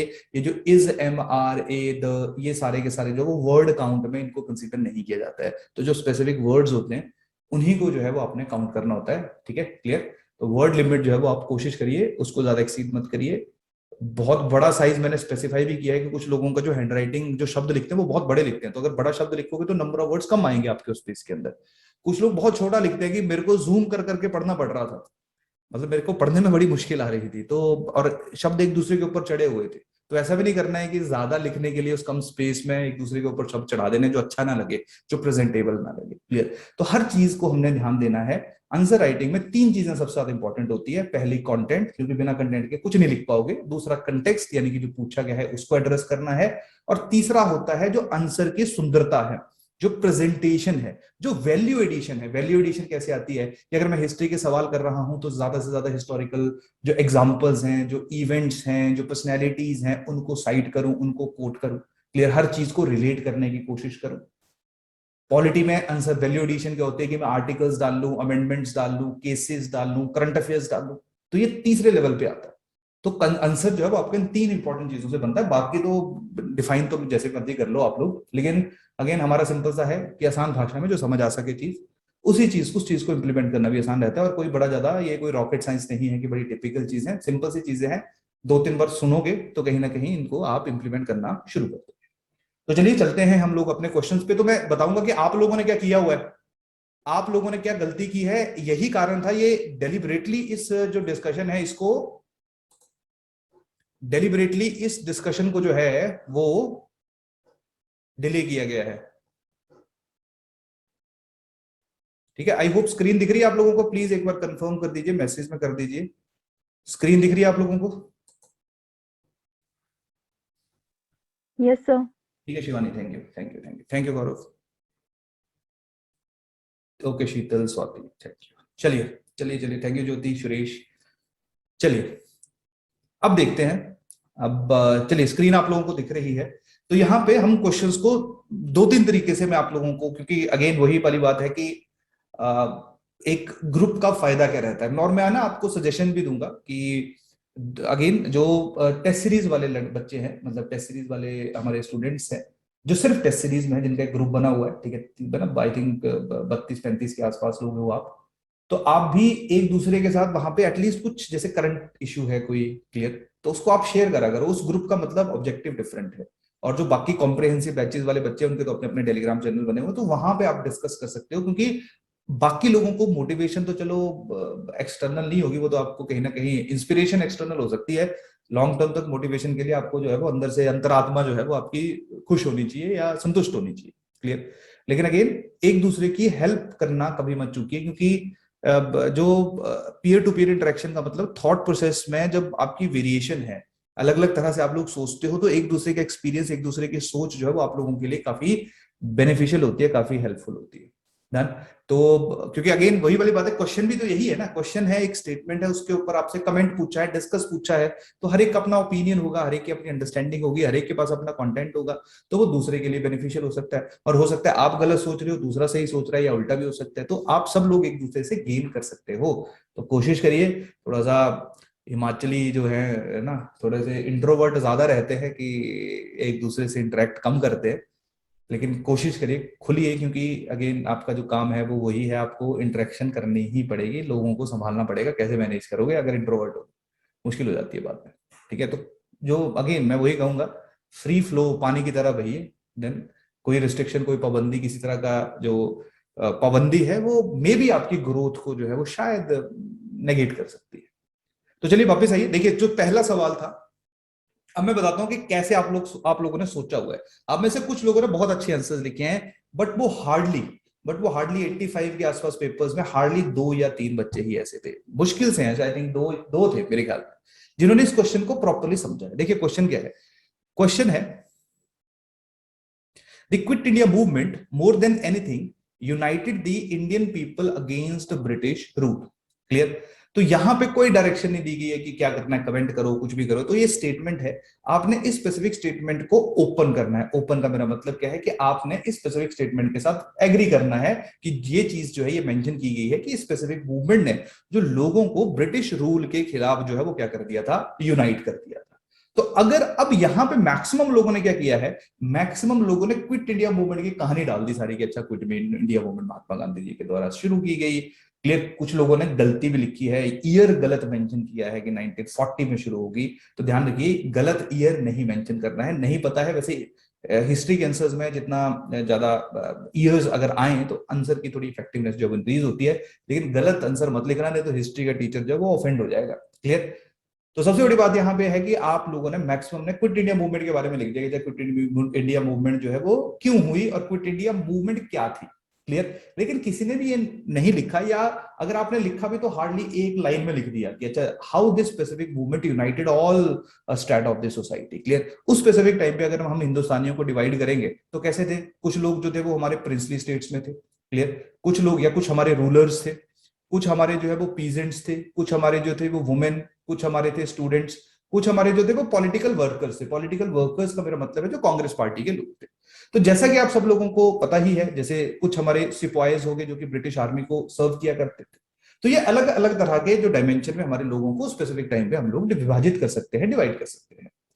तो यहां पे जो कहानी क्या है कि जो पॉलिटिकल लीडर्स थे, तो जैसे ही क्विट इंडिया मूवमेंट लॉन्च किया गया, आप सब लोगों को पता है कांग्रेस की पूरी लीडरशिप को उठा के जेल में डाल दिया गया। तो जब पूरी कांग्रेस की जो लीडरशिप थी वो जेल में थी, तो तभी ऐसा लगा कि जब लीडर ही नहीं है तो ये मूवमेंट चलेगी कैसे। लेकिन उसके बावजूद ये मूवमेंट जो है वो चली। ये मूवमेंट क्यों चली? क्योंकि बाकी जो समाज के वर्ग थे, चाहे वुमेन की बात की जाए, अब जब आप वुमेन की बात करोगे तो यहाँ पे आप अरुणा आसिफ अली इनके रेफरेंस जो वो जरूर दोगे। क्लियर? जब आप लोग पीजेंट्स की बात करोगे तो यहाँ पे आप पीजेंट मूवमेंट्स की रेफरेंस जो वो जरूर दोगे। तो हम लोग देखते हैं कि पीजेंट्स की बात की जाए, वर्कर्स की बात की जाए, अहमदाबाद, पुणे, जहां जहां हमारे इंडस्ट्रियल एरियाज हुआ करते थे, सब लोग जो है वो यूनाइट हो गए against the oppressive British rule, जो इससे पहले हमारे काफी सालों तक, इससे पिछले अगर हम ईयर्स को ऑब्जर्व करेंगे तो वहां पे पॉलिटिकल लीडरशिप के द्वारा ही मूवमेंट्स को लीड किया गया है। क्लियर? चाहे सिविल डिसोबीडिएंट मूवमेंट की बात की जाए, नॉन कॉपरेशन की बात की जाए, उससे पहले जो स्वदेशी मूवमेंट चली, तो आप सब लोगों को पता ही है कि जब लीडर्स 1907 सूरत स्प्लिट के बाद जो है वो हमारी मूवमेंट जो है वो काफी टाइम तक डाई डाउन हो गई थी। क्लियर? लेकिन क्विट इंडिया मूवमेंट में बिना लीडर्स के भी हमारी मूवमेंट में जो है वो आगे चलती रही। उसका सबसे बड़ा कारण था कि पूरे के पूरे देश के जो अलग अलग वर्ग थे, चाहे पीजेंट्स की बात की जाए, वर्कर्स की बात की जाए, वुमेन की बात की जाए, स्टूडेंट्स की बात की जाए, क्लियर? डन? ये सारे के सारे जो हैं वो उन्होंने जो है वो इकट्ठे हो गए और इन्होंने ब्रिटिश एम्पायर के खिलाफ इस मूवमेंट को कैरी किया। नो डाउट ये मूवमेंट भी धीरे धीरे डाई आउट होगी, क्लियर, कमजोर पड़ गई, लेकिन इसने कहीं ना कहीं जो वो ब्रिटिश गवर्नमेंट को एक संकेत जरूर दे दिया कि भारतीय जो है, भारतीयों का कोई भी वर्ग अब उनके पक्ष में नहीं है, एक्सेप्ट रूलर्स। जो राजा थे, जो प्रिंसली स्टेट्स थे, उन्होंने कोई बड़ा ज्यादा सपोर्ट नहीं किया। वैसे भी प्रिंसली स्टेट्स में बहुत ज्यादा सपोर्ट नहीं मिला करता था, लेकिन प्रिंसली स्टेट्स में जो प्रजामंडल्स बने हुए थे, उन प्रजामंडल्स ने जो है वो क्रिटिसाइज, या उन प्रजामंडल्स ने जो है वो ब्रिटिश गवर्नमेंट के खिलाफ और अपने रूलर से जो है वो अपने अधिकारों को मांगना शुरू कर दिया था। तो कहीं ना कहीं क्विट इंडिया मूवमेंट का जो इम्पैक्ट है वो हमें प्रिंसली स्टेट्स में जो प्रजामंडल्स नए नए बने हुए थे 1939, वैसे बन तो 1920s में गए थे, लेकिन ज्यादा अच्छे तरीके से 1939 के बाद, 40 के बाद जो वो काम करना शुरू किया। और आप सब लोग हिमाचल से हो तो आपको पता ही है कि हम, क्योंकि मेजोरिटी ऑफ टाइम, अब हम भी यहाँ पे डिवाइड हो जाओगे कि अपर हिमाचल या लोअर हिमाचल, लेकिन हम सब एक ही हैं। तो हम लोग जो है वो मेजोरिटी ऑफ टाइम जो है वो प्रजामंडल या प्रिंसली स्टेट्स के अंडर ही रहे। तो यही कारण है हमें यहाँ पे प्रजामंडल मूवमेंट जो है वो ज्यादा इफेक्टिव देखने को मिलती है। क्लियर? इसके साथ सिपाहीज का जो सिपाही है उनका इमीडिएट तो नहीं था, लेकिन अगेन ये भी फ्यूचर में हमें जो है वो कहीं ना कहीं जो हम INA म्यूटिनी देखते हैं, क्लियर, तो कहीं ना कहीं इंस्पायर होते हुए देखने को मिले। No doubt Quit India Movement के साथ ज्यादा रिलेट तो नहीं कर सकते हैं, लेकिन जो बीज था जो क्विट इंडिया मूवमेंट के द्वारा बोया गया था वो यहाँ पे भी है। तो क्वेश्चन का जो कंटेक्स्ट था, तो अगर आप इनको 5-6 पॉइंट्स में लिखते ना अलग अलग में, वर्कर, स्टूडेंट्स, क्लियर, तो आपने डायरेक्टली कंटेक्स्ट हिट करना है, क्योंकि 4 नंबर के सवाल में हमारे पास बड़ी ज्यादा गुंजाइश होती नहीं है। 60 तो शब्द लिखने हमने, और अगर उन 60 वर्ड्स को, अब देखिए आप में से ना लोग, अब आप अटेम्प्ट कैसे करते हो क्वेश्चन को, आप में से कुछ लोग ऐसे हैं जो पैराग्राफ लिखते हैं। पैराग्राफ लिखना कोई गलत नहीं है। आंसर राइटिंग जो क्लासिकल आंसर राइटिंग है, clear, classic style of answer writing है, वो पैराग्राफ राइटिंग में ही है कि एक पैरा लिखो, दो पैरा लिखो, तीन पैरा लिखो। लेकिन आजकल जो मॉडर्न आंसर राइटिंग है, मॉडर्न मतलब जो आजकल है कि रिक्वायरमेंट क्या है, रिक्वायरमेंट है कि आपने अपना जो आइडिया है उसको कम्युनिकेट करना है। तो इफेक्टिवनेस ऑफ आंसर जो है ना, उसको थोड़ा सा पॉइंट फॉर्मेट में मैं पर्सनली आपको सजेशन दूंगा, क्लियर, कि आप पॉइंट फॉर्मेट में जो है अपने आंसर्स को लिखिए। अगर आप पैराग्राफ फॉर्मेट में लिख रहे हो तो आपके जो इंपॉर्टेंट कीवर्ड्स हैं, यानी कि जो आपके इंपॉर्टेंट हिस्से है, कि आप वर्कर्स पार्टिसिपेशन में वुमेन के नाम लिख रहे हो, पीजेंट पार्ट मूवमेंट में पीजेंट मूवमेंट्स के नाम लिख रहे हो, वर्कर्स के नाम, वर्कर यूनियंस के नाम लिख रहे हो, तो आप उनको जरूर अंडरलाइन करिए ताकि एग्जामिनर को पता चले कि अच्छा हाँ ये काम की चीज है जिसको मैंने रीड करना है। नन, लेकिन मैं सजेशन दूंगा कि पॉइंट्स में लिखिए। अगर हेडिंग्स और सब हेडिंग्स बना सकते हो तो वो आपके आंसर्स को और ज्यादा सुंदर कर देगा और ज्यादा बेटर कर देगा। लेकिन ऐसा हेडिंग सब हेडिंग पॉइंट्स तभी बनाइए जब आपके पास जो है वो कंटेंट सब्सटेंशियल है, यानी कि आपके पास जो नॉलेज है, वो इन्फॉर्मेशन है, वो काफी है, तो पॉइंट में डालना आसान होता है। अगर आपके पास एक ही इन्फॉर्मेशन है और अलग अलग पॉइंट में उसी इन्फॉर्मेशन को घुमा घुमा के लिखे जा रहे हो तो उसका कोई फायदा नहीं है। Avoid repetition. कभी भी पहला पॉइंट, दूसरा पॉइंट, तीसरा पॉइंट सिमिलर दूर दूर तक नहीं होना चाहिए। क्लियर, सब में आप लोगों को जो है वो डिफरेंस होना चाहिए। हर एक जो पॉइंट है, मैं ऐसा कहूं, अलग अलग एस्पेक्ट की बात करें। ऐसा नहीं कि पहला दूसरा तीसरा पॉइंट, जैसे मैं अगले क्वेश्चन के ऊपर बताता हूं कि आपने कहां गलतियां की हुई हैं, कि एक ही दायरे में, एक ही डायरेक्शन में अपने अपने थॉट प्रोसेस जो है उसको अप्लाई किया है, वो मैं थोड़ी देर में मैं आप लोगों के साथ डिस्कस करता हूं। लेकिन इस पे समझिए। तो समझ आ रही कहानी की नहीं आ रही? ठीक है, ऐसा नहीं है पैराग्राफ नहीं लिख सकते हो, बहुत सारे स्टूडेंट पैराग्राफ लिखते हैं, अच्छे नंबर भी आते हैं उनके। लेकिन मैं बता रहा हूं इफेक्टिवनेस ऑफ द आंसर। और अगर आपकी हैंडराइटिंग अच्छी नहीं है, सुन लो मेरी बात, अब दिल पे तो पता ही होता है ना, अंदर से तो अंतरात्मा तो नहीं झूठ बोलती है खुद से। तो जिसको ऐसा लगता है कि उसकी हैंडराइटिंग थोड़ी सी अच्छी नहीं है, मतलब लेजिबल नहीं है, या किसी को ऐसा लगता है कि यार वो ग्रामर में गलतियां करता है, तो उसको तो मैं स्ट्रांगली रिकमेंड करूंगा कि वो पॉइंट फॉर्मेट में ही लिखे। क्लियर, वो मत लिखे पैराग्राफ में, क्योंकि पैराग्राफ के लिए sentence making is the most important thing. Grammar बहुत अच्छा होना चाहिए और लिखने पढ़ने में लेजिबल हो, मतलब अच्छा लगे पढ़ने। तो अगेन यही वाली बात है, इस चीज को अंडरस्टैंड करने की कोशिश करिए, क्योंकि हमारे साथ भी एक स्टूडेंट है, तो उसके, अब मैं नाम तो नहीं लूंगा, होपफुली उसकी इस बार सिलेक्शन हो जाए, फिर नाम ले लेंगे। उसकी हैंडराइटिंग बिल्कुल नहीं पढ़ी जाती थी, बिल्कुल भी नहीं। फिर उसको जो है वो पॉइंट फॉर्मेट में हमने शिफ्ट किया, चेंज किया। ग्रामर उसका अच्छा था लेकिन हैंडराइटिंग नहीं पढ़ी जाती थी, तो हम परेशान हो जाते थे कि इसको करें क्या, कैसे करें। तो फिर जब उसने पॉइंट फॉर्मेट में लिखा, तो लास्ट टाइम जब उसने मेंस दिया था इंटरव्यू, तो लास्ट टाइम उसका कॉल नहीं आया था, इस बार भी वो मेंस लिख रहा है। तो लास्ट टाइम उसके GS3 में जो है वो 116 या 115 के आसपास नंबर थे, जो वन ऑफ द हाईएस्ट थे। तो जिनकी हैंडराइटिंग खराब है, ये उनके लिए मैं एक रेफरेंस पॉइंट दे रहा हूं कि ज्यादा टेंशन नहीं लेनी है। बस हाँ ये है कि पढ़ा जाए, शब्द आपके पढ़े जाने वाले होने चाहिए, चाहे लिखते देखने में सुंदर ना हो लेकिन पढ़ी जाए। होता है ना कभी कि कई लोग क्या होते हैं, देखने में बड़े सुंदर होते हैं लेकिन कुछ शब्द ऐसे होते हैं जो पढ़े नहीं जाते। वैसे लेजिबल जो है वो सुंदरता का पहला ही एक एग्जाम्पल है। कई लोग लिखते अच्छा है, ग्रामर प्रॉब्लम रहती है, तो अगेन आप अपनी यहाँ पे जो शॉर्टकमिंग्स है उनको आइडेंटिफाई करो, और उसके साथ साथ पता है कि ग्रामर कमजोर है तो उस पर काम करना शुरू कर दो, क्योंकि आपको इंग्लिश का पेपर भी क्लियर करना है। डन।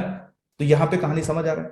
तो आपने जो थॉट प्रोसेस आपके हैं वो आपके थोड़े से ब्रॉड होने चाहिए। अब देखो यहाँ पे कुछ नहीं था, यहाँ पे कोई क्विट इंडिया मूवमेंट की अगर लिख, देखो इंट्रोडक्शन लिखनी भी है तो एक लाइन में लिख सकते हो कि क्विट इंडिया मूवमेंट क्यों शुरू हुई है, किसके द्वारा की गई, बिल्कुल बेसिक सा। और उसके बाद जो है वो how it United the people of India against the British rule, उस एस्पेक्ट को आप लोगों ने एड्रेस करना था, दैट्स इट। इसके अलावा आपने कुछ नहीं करना था।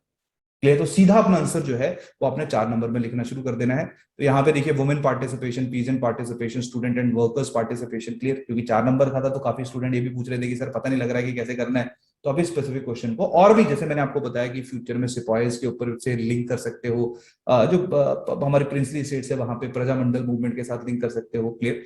तो इम्पैक्ट जो है उसका इस क्वेश्चन का और ज्यादा भी ब्रॉड हो सकता है। तो आप प्रिपेयर होने चाहिए किसी भी क्वेश्चन को 4 नंबर, 8 नंबर, इवन 20 नंबर में भी लिखने के लिए, क्योंकि हिमाचल में कभी कभी 4 में ऐसा सवाल आता है जिसमें कंटेंट 20 वाला होता है, और कभी कभी 20 में ऐसा आता है जिसमें कंटेंट 4 वाला नहीं होता। इसलिए तो वो थोड़ा सा कैलकुलेशन थोड़ा सा आप लोगों को मैनेज करनी पड़ेगी। चलिए, second question है, that is socio-religious reformers of 19th-20th century aimed at modernization rather than westernization discuss. Clear? अब देखो यार, यहाँ पे भी बहुत कम स्टूडेंट्स है जिन्होंने इसके साथ जस्टिस किया था। आसान क्वेश्चन है। जब हम लोग सोशल रिलीजियस मूवमेंट्स की हिंदुस्तान के अंदर, इंडिया के अंदर बात करते हैं, तो वहां पे जब 19th सेंचुरी की बात की जाए, 20th सेंचुरी की बात की जाए, तो कभी भी ऐसा नहीं कहा गया कि अच्छा बाहर के कपड़े जो है उनको डालिए, बाहर का खाना जो है उसको खाइए, लिए बाहर का जो रिलीजन है उसको एम्ब्रेस करिए। हमेशा बात की कि जो हमारा एग्जिस्टिंग सोसाइटी थी, जो हमारा एग्जिस्टिंग रिलीजन था, उसको रिफॉर्म किया जाए। जो उस रिलीजन के अंदर सामाजिक कुरीतियां थी, चाहे सती प्रथा की बात की जाए, विडो रीमैरिज को नहीं प्रोत्साहित किया जाता था उसकी बात की जाए, इन्फेंटिसाइड की बात की जाए, क्लियर, या जो कास्ट डिस्क्रिमिनेशन है उसकी बात की जाए, मल्टीपल गॉड्स को मानने की बात की जाए, तो ये सारे के सारे जो एस्पेक्ट्स हुआ करते थे, मल्टीपल गॉड जो वाला एस्पेक्ट है उसको हम सामाजिक कुरीति नहीं बोल सकते, सामाजिक आस्था बोल सकते हैं। लेकिन हमारे सोशल रिलीजियस मूवमेंट जो है वो कहीं ना कहीं, स्पेशली राजा राममोहन राय की बात करेंगे हम लोग, तो वो मोनोथिज्म की बात करते थे, यानी कि एक धर्म को, एक ही भगवान को मानने की बात करते थे। तो कहानी सिंपल से यही है कि जब हम लोग देखते हैं, जब हम लोग हमारे इंडिया के अंदर, हमारे हिंदुस्तान के अंदर जो है वो सोशल रिलीजियस मूवमेंट्स को एनालाइज करते हैं, तब हम देखते हैं कि यार इन्होंने तो जो, क्योंकि मॉडर्नाइजेशन का मतलब क्या है, मॉडर्नाइजेशन का मतलब है एग्जिस्टिंग सिस्टम जो है वो रिफॉर्म, इंटरनल रिफॉर्म जो है वो अपने अंदर लेके आए। वो इंस्पायर्ड बाहर से जरूर हो सकते हैं, लेकिन वो एग्जिस्टिंग प्रैक्टिसेस को ही इवॉल्व या बेटर करने की बात करते हैं। वेस्टर्नाइजेशन का मतलब क्या है कि जो वेस्टर्न आइडियाज हैं, वेस्टर्न थॉट्स हैं, वेस्टर्न रिलीजन है, क्लियर, उनको हम लोग एम्ब्रेस करते हैं। जैसे आजकल की मैं बात करूंगा, ये जो मैंने कपड़े डाले हुए हैं, क्लियर, या कहीं ना कहीं जिस भाषा में हम लोगों ने लिखा हुआ है, ये वेस्टर्नाइजेशन का इम्पैक्ट हमारे ऊपर है, ये कोई मॉडर्नाइजेशन ऑफ इंडियाज जो कल्चर है वो नहीं है। लेकिन जो सोशल रिलीजियस मूवमेंट्स थी वो हमारे यहाँ पे सामाजिक कुरीतियों को ही चेंज करने की बात करती थी।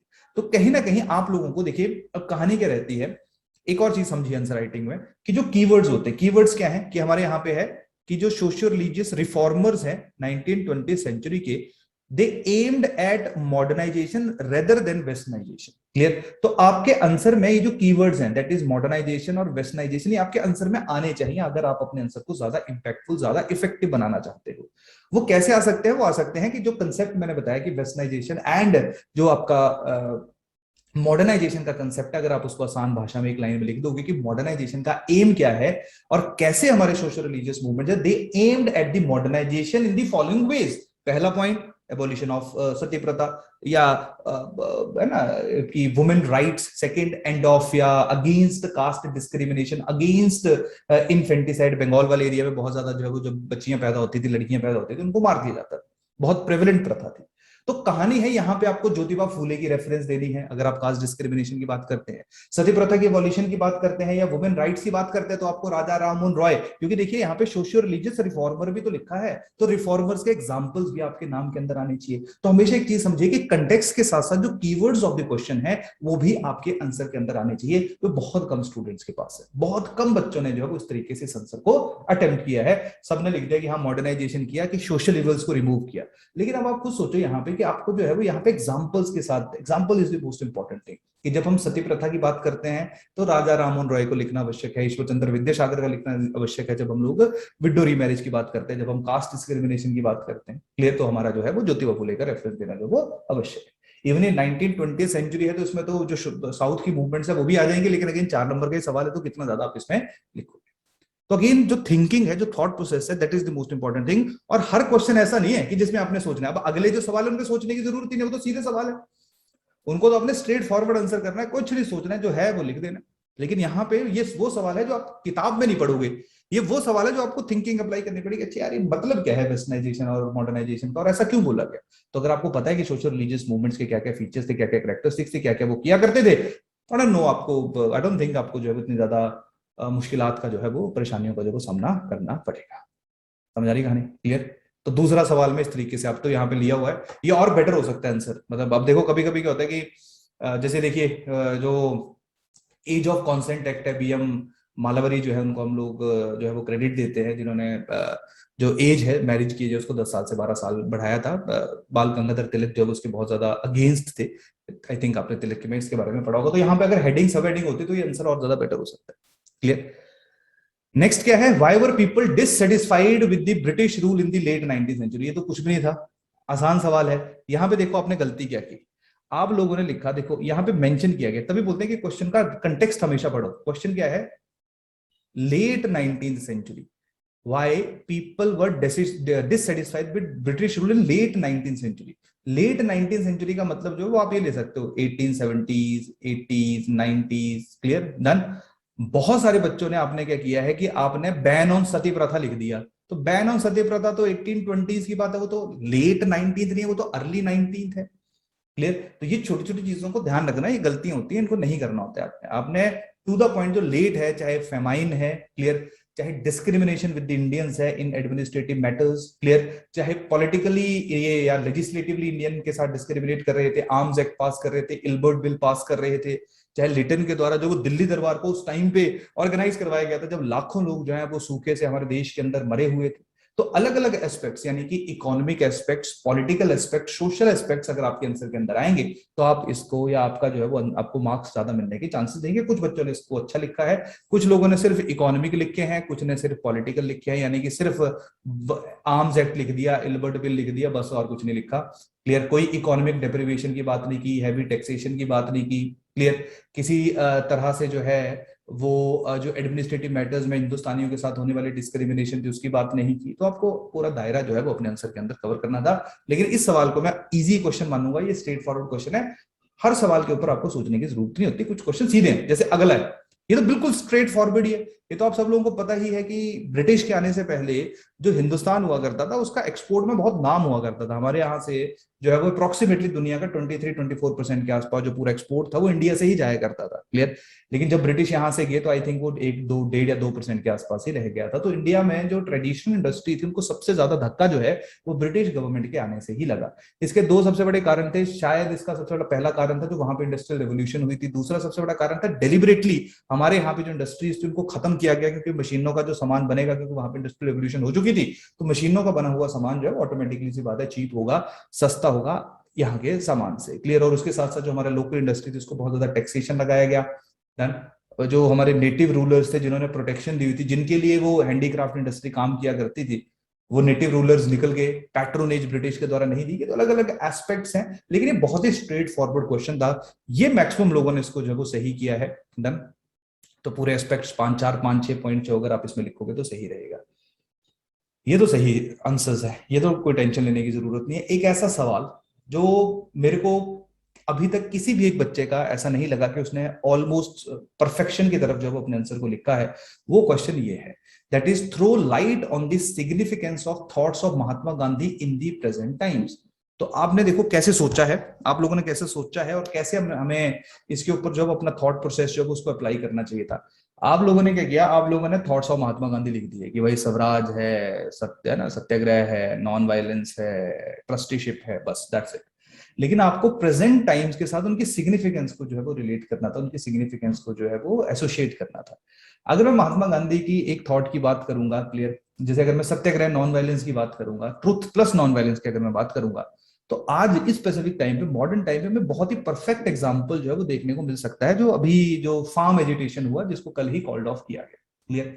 तो फार्म एजिटेशन नो डाउट बीच में जो है वो वायलेंस जरूर हुई है उसमें, जब 26 जनवरी वाला अनफॉर्चुनेट इंसिडेंस हुआ, लेकिन ओवरऑल अगर आप देखोगे तो ओवरऑल जो है वो जो वायलेंस हुई भी, तो उसको जो लीडर्स थे फार्म जो बिल्स के अगेंस्ट थे, उन्होंने जब उसको कंडेम किया। क्लियर? तो पूरा एक साल तक स्पेसिफिक तरह का जो एक तरह से नॉन वायलेंस, ठीक है, काइंड ऑफ, देखो यही फर्क होता है देश को आजादी कैसे मिली है। हम लोगों को पता है कि हमें जो आजादी मिली वो नॉन वायलेंस एंड सच्चाई पे मिली। तो कहीं ना कहीं आज भी जब मेरे को अपना अधिकार मांगना होता है, अब आप खुद सोचो, कल को मान लो आपकी किसी राइट्स की वायलेशन हो रही है, ठीक है, जैसे नौकरी नहीं मिल रही या कुछ भी सरकार के द्वारा ऐसे कदम उठाए जा रहे हैं जिनसे आप खुश नहीं हो, तो आप देश के खिलाफ हथियार थोड़ी ना उठाओगे, आप क्या करोगे, आप प्रोटेस्ट करोगे, आप मुंह पे पट्टी बांध लोगे, आप भूख हड़ताल करोगे। क्लियर? आप वहीं बैठे रहोगे, आप सरकार के खिलाफ नारे लगाओगे, कोई हाथ में कोई हथियार नहीं होगा, कुछ नहीं होगा। क्यों? क्योंकि हमें पता है कि हमें जो हमारा कल्चर है, जो हमारा फ्रीडम स्ट्रगल है, वो मोर और लेस हमें नॉन वायलेंस और सत्याग्रह के ऊपर ही बेस देखने को मिलता है। तो वो आज की जनरेशन को भी ऐसा लगता है कि अगर कोई चीज मनवानी हो तो that is the best way, क्योंकि हथियारों को क्रश कर दिया जाता है, ये इतिहास गवाह है स्पेसिफिक चीज का। क्लियर? ऑन कॉन्ट्ररी बहुत सारे ऐसे देश हैं जिनको बंदूक के ऊपर ही आजादी मिली, जैसे पाकिस्तान का एग्जांपल ले लो, लड़के झगड़ के ही आजादी मिली। तो वहां पे ऐसा लगता है कि यार अगर कोई अधिकार लेना है, कोई राइट लेना है, तो लड़ना बहुत ज्यादा जरूरी है। तो यही कारण है कि वहां पे आप लोग बहुत आए दिन जो है वो लोग, मतलब जब भी कोई प्रोटेस्ट होते हैं तो वहां पे अल्टीमेटली वहां पे वायलेंस हो ही जाती है। तो इस तरीके से जो वेरिएशन, इस तरीके के जो डिफरेंसेस हैं, वो कल कहीं ना कहीं उनकी कोई एक हिस्टोरिकल रेलेवेंस जरूर होती है। जैसे हमारे यहाँ पे जो गांधीयन थॉट्स, उनकी बहुत ज्यादा इंपैक्ट है, बहुत ज्यादा रेलेवेंस। 2011 में जो अन्ना हजारे के द्वारा एक एंटी करप्शन मूवमेंट लीड की गई थी। तो कहानी मेरी सिंपल सी क्या है, कास्ट डिस्क्रिमिनेशन के खिलाफ महात्मा गांधी जो कहा करते थे, तो स्पेसिफिक टाइम पे जो कास्ट डिस्क्रिमिनेशन, हम ऐसा नहीं कह सकते कंप्लीटली खत्म हो गया, लेकिन अगेन वो जो थॉट्स हैं वो आज भी रिलेवेंट है, आज भी जो है वो उनकी जो है वो बहुत ज्यादा, एक तरह से मैं बोल सकता हूँ कि इंपॉर्टेंस है डन, ताकि जो एग्जिस्टिंग कास्ट सिस्टम में भेदभाव है, डिस्क्रिमिनेशन, उसको रिमूव किया जा सके। वुमेन के अधिकारों की बात करते थे, वुमेन की पढ़ाई की बात करते थे, स्पेसिफिक टाइम पे no doubt with the passage of time चीजें सही हो रही हैं, लेकिन जिस तरीके से अभी भी फीमेल इन्फेंटिसाइड है, अभी भी लिटरेसी में वुमेन कम है, तो वहां पे तो महात्मा गांधी के थॉट्स, उनकी रेलेवेंस, उनकी जो खासियत है वो वैसे ही बेटर हो जाती है। ट्रस्टीशिप का इनका सिद्धांत था कि जो कैपिटलिस्ट है, यानी कि जिनके पास पैसा है, वो लोगों की हेल्प करे। आज का जो मॉडर्न दौर था, यानी कि जब हम लोग अभी कोविड के दौर से गुजरे, तो वहां पे हमने देखा कि बहुत सारे बिजनेसमैन, बहुत सारे जो ऐसे लोग जिनके पास ज्यादा पैसा है, उनमें शायद आप भी इन्वॉल्व हो, आप लोगों ने जो सरकार का जो खजाना था या सरकार का जो फंड था उसमें पैसा डाला, सरकार ने जो उस पैसे को गरीब लोगों के लिए यूज किया। स्वराज महात्मा गांधी के द्वारा कहा जाता था, स्वराज अलग अलग है। पॉलिटिकली अगर मैं स्वराज को डिफाइन करूंगा, तो पॉलिटिकली स्वराज का मतलब है कि हम लोगों को सेल्फ रूल दो, हम लोगों को आजादी दो। इकोनॉमिकली स्वराज का मतलब है सेल्फ इंडिपेंडेंट। सोशली स्वराज का मतलब है इक्वालिटी, यानी कि किसी भी तरह का भेदभाव समाज के अंदर नहीं होना चाहिए। तो आज इस स्पेसिफिक टाइम पे, आज का जो हम दौर देख रहे हैं, चाहे हम लोग मेक इन इंडिया की बात करते हैं, जो इकोनॉमिक डेफिनेशन ऑफ स्वराज है उसके अंदर हम उसको डाल सकते हैं। क्लियर? सैनिटेशन की बात महात्मा गांधी के द्वारा की जा सकती है, तो जो स्वच्छ भारत मिशन है वो कहीं ना कहीं आज महात्मा गांधी की जो महत्वता है, जो इंपॉर्टेंस है, उसको दर्शाता है, उसको बताता है। तो दिस इज, मतलब ये कोई किताबों में चीजें नहीं मिलेंगी, ये आपको सोचना पड़ेगा, ये आपको थॉट अप्लाई करने पड़ेंगे। जो आप करंट अफेयर में चीजों को पढ़ते हो, रीड करते हो, क्लियर, उनको रिलेट करना पड़ेगा। जितना ज्यादा रिलेट करोगे, क्योंकि प्रेजेंट टाइम्स का मतलब ही आज का दिन हो गया, तो एग्जांपल्स नहीं दोगे तो कैसे आपका आंसर जो है वो इफेक्टिव रहेगा। यही कारण है बहुत कम स्टूडेंट्स को जो है उसमें स्कोर मिला है, बहुत कम स्टूडेंट जब उनको इसमें मार्क्स मिले हैं। कईयों को तो कुछ भी नहीं मिला है, क्योंकि उन्होंने पता नहीं क्या लिखा हुआ, मेरे को भी नहीं समझ आ रहा था। कभी कभी मैं ही कंफ्यूज हो गया कि महात्मा गांधी के ऐसे थॉट्स थे भी कि नहीं थे। तो ऐसा मत करिए, क्लियर, जहां पे नहीं पता लग रहा है छोड़ दीजिए उसको। या अब यहाँ पे नहीं था तो महात्मा गांधी के थॉट्स लिखना थोड़ा सेफ ही हो सकता है कि चलो 1-1.5 नंबर मिल जाएगा, क्लियर, लेकिन effectiveness of the answer is the most important thing. यही कारण है कि हमें मार्क्स जो है वो कभी कभी मार्क्स में वेरिएशन देखने को मिलती है, और हमें लगता है कि हमने तो हर कुछ ही पेपर लिख दिया हुआ, ठीक है, तो ये सारा लिखा हुआ है, मैंने यहाँ पे इसको पढ़ लेना एक बार। ये चेंज किया है, इसका आंसर मैंने चेंज किया है, क्योंकि इसका आंसर बहुत ज्यादा इफेक्टिव जो पुराना मॉडल था उसमें नहीं था। तो जब मैं देख रहा था आज, तो मैंने फिर कुछ कुछ आंसर जो है उनमें चेंजेस लेके आया हूँ मैं, इसलिए ताकि थोड़ा जो ब्रॉड पॉइंट है वो आपको और ज्यादा कॉम्प्रिहेंसिव भी पता चले। नेक्स्ट है discuss the evolution of British policy on education in India. Easy था, आसान था, कुछ नहीं लिखा है यहाँ पे। तो आपने इवोल्यूशन का मतलब होता है कैसे डिफरेंट डिफरेंट डिसीजंस दिए गए, कैसे पॉलिसी जो वो इवॉल्व हुई। इवॉल्व का मतलब है कि आज जब हम अपना एक एजुकेशन सिस्टम देखते हैं, जहाँ पे प्राइमरी है, सेकेंडरी है, हायर सेकेंडरी है, कॉलेज है, पोस्ट ग्रेजुएशन वाले हैं, पीएचडी है, स्कॉलर्स हैं, तो ये जो एजुकेशन सिस्टम आज देखने को मिलता है, इसका कहीं ना कहीं शुरुआत जो है वो अगर ब्रिटिश टाइम पे जो डेवलपमेंट हुई वो कैसे हुई। जैसे पहले उन्होंने कॉलेजेस खोलने शुरू किए, क्लियर, संस्कृत कॉलेजेस। उसके बाद उन्होंने इंग्लिश भाषा के लिए कॉलेजेस खोलने शुरू किए। जब 1813 का एक्ट जो है वो पास हुआ, उसके बाद उन्होंने डिसाइड किया कि वो यहाँ पे अपनी भाषा को प्रमोट करेंगे, तो ऑब्वियस बात है उसके लिए स्कूल एंड कॉलेजेस की आवश्यकता थी। उसके बाद अलग अलग जो कमीशन थे उनको अपॉइंट किया गया, कईयों ने एलिमेंट्री एजुकेशन की बात की, कईयों ने वुमेन एजुकेशन की बात की, कईयों ने यूनिवर्सिटीज की बात की। तो अलग अलग टाइम पे जो अलग अलग मिशन आए, कमीशन आए, कमिटीज बनी, उनकी रिकमेंडेशंस को जब इंप्लीमेंट किया गया, that is the evolution of education during the British rule in India before 1947। तो ये सारे जितना कमिटीज, कमीशन, एक्ट डालते, उतना जो है वो आपका आंसर इफेक्टिव रहता। अगेन स्ट्रेट फॉरवर्ड क्वेश्चन था, मैक्सिमम स्टूडेंट्स ने इसको अच्छे तरीके से लिखा है। नेक्स्ट है explain the contribution of women in Indian freedom struggle. अब यहाँ पे ना मैं कुछ चीजों को ज्यादा तवज्जो नहीं दे रहा हूं। जैसे देखो यहाँ पे लिखा हुआ ना, यहाँ पे लिखा है एक्सप्लेन। एक्सप्लेन का मतलब पता है क्या होता है? एक्सप्लेन का मतलब होता है किसी भी एक चीज को जब हमसे पूछा जाता है कि यार इसको एक्सप्लेन करो, तो हमें डिटेल में जाके, यानी कि गहराई में जाके उसका आंसर करना होता है। अगर यहाँ पे आता डिस्कस, अगर यहाँ पे एग्जामिन की एक्सप्लेन की जगह डिस्कस आता, तो डिस्कस का सिंपल सा मतलब क्या होता है? डिस्कस का मतलब होता है कि एक स्टेटमेंट दी गई है, उसके बारे में हमने विचार विमर्श करना है कि जो वुमेन है उनका कंट्रीब्यूशन है या वुमेन का कंट्रीब्यूशन नहीं है। जब एक्सप्लेन था तो उसमें हमने बताना है कि वुमेन का कंट्रीब्यूशन है, और एग्जांपल देने की कैसे कैसे है, ये किस वुमेन का है और उसने क्या किया।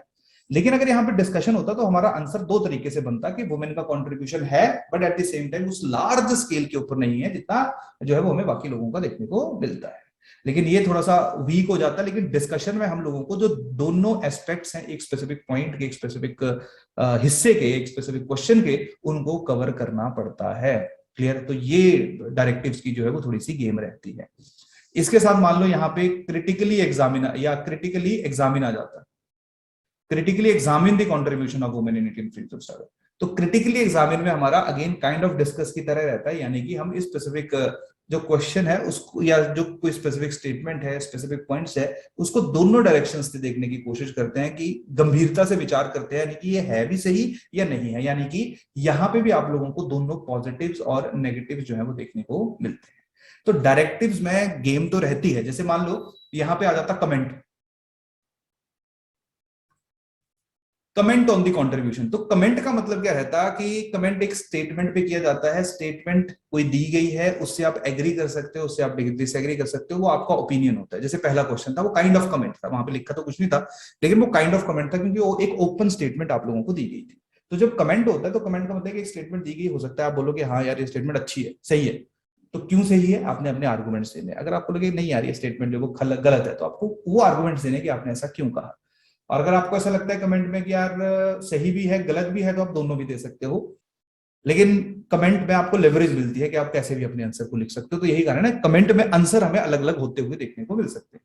लेकिन ध्यान रखिए कमेंट में ऐसा नहीं है कि तुमने ऐसे ही बोल दिया कि वुमेन कंट्रीब्यूशन और तुमने कहा कि नहीं था बिल्कुल भी, तो वो नहीं होता, क्योंकि वो फैक्चुअली करेक्ट नहीं है। तो कमेंट आपका जो है रैशनल फैक्ट्स के ऊपर, मतलब ऐसा नहीं है कि आपके फैक्ट्स के ऊपर नहीं, जो प्रॉपर फैक्ट्स हैं उनके ऊपर आधारित होना चाहिए। तो नॉर्मली जो नेगेटिव एस्पेक्ट है उसको कमेंट में हम लोग इग्नोर करते हैं, और जो लिखी हुई स्टेटमेंट है उसके साथ अगर वो अच्छी चीज बोल रही है तो उसके साथ एग्री करने की जो है वो कोशिश करते हैं। क्लियर? समझ आई कहानी यहाँ पे? डन? तो डायरेक्टिव्स में 4 नंबर में इतनी गेम इसलिए नहीं रहती क्योंकि 4 नंबर में हमारे पास बहुत ज्यादा स्पेस नहीं होता, लेकिन फिर भी हमने कोशिश करनी होती है कि जो पूछा हुआ है उसको डायरेक्टली हम एड्रेस कर ले। तो जब एक्सप्लेन पूछा हुआ है तो हमें बताना पड़ेगा कि कैसे वुमेन कंट्रीब्यूशन हो, कैसे 1857 रिवोल्ट से पहले वुमेन का क्या कंट्रीब्यूशन था, 1857 रिवोल्ट में वुमेन का कंट्रीब्यूशन क्या था, इंडियन नेशनल मूवमेंट में क्या था, या गांधीयन मूवमेंट में क्या था, रेवोल्यूशनरी मूवमेंट में क्या था।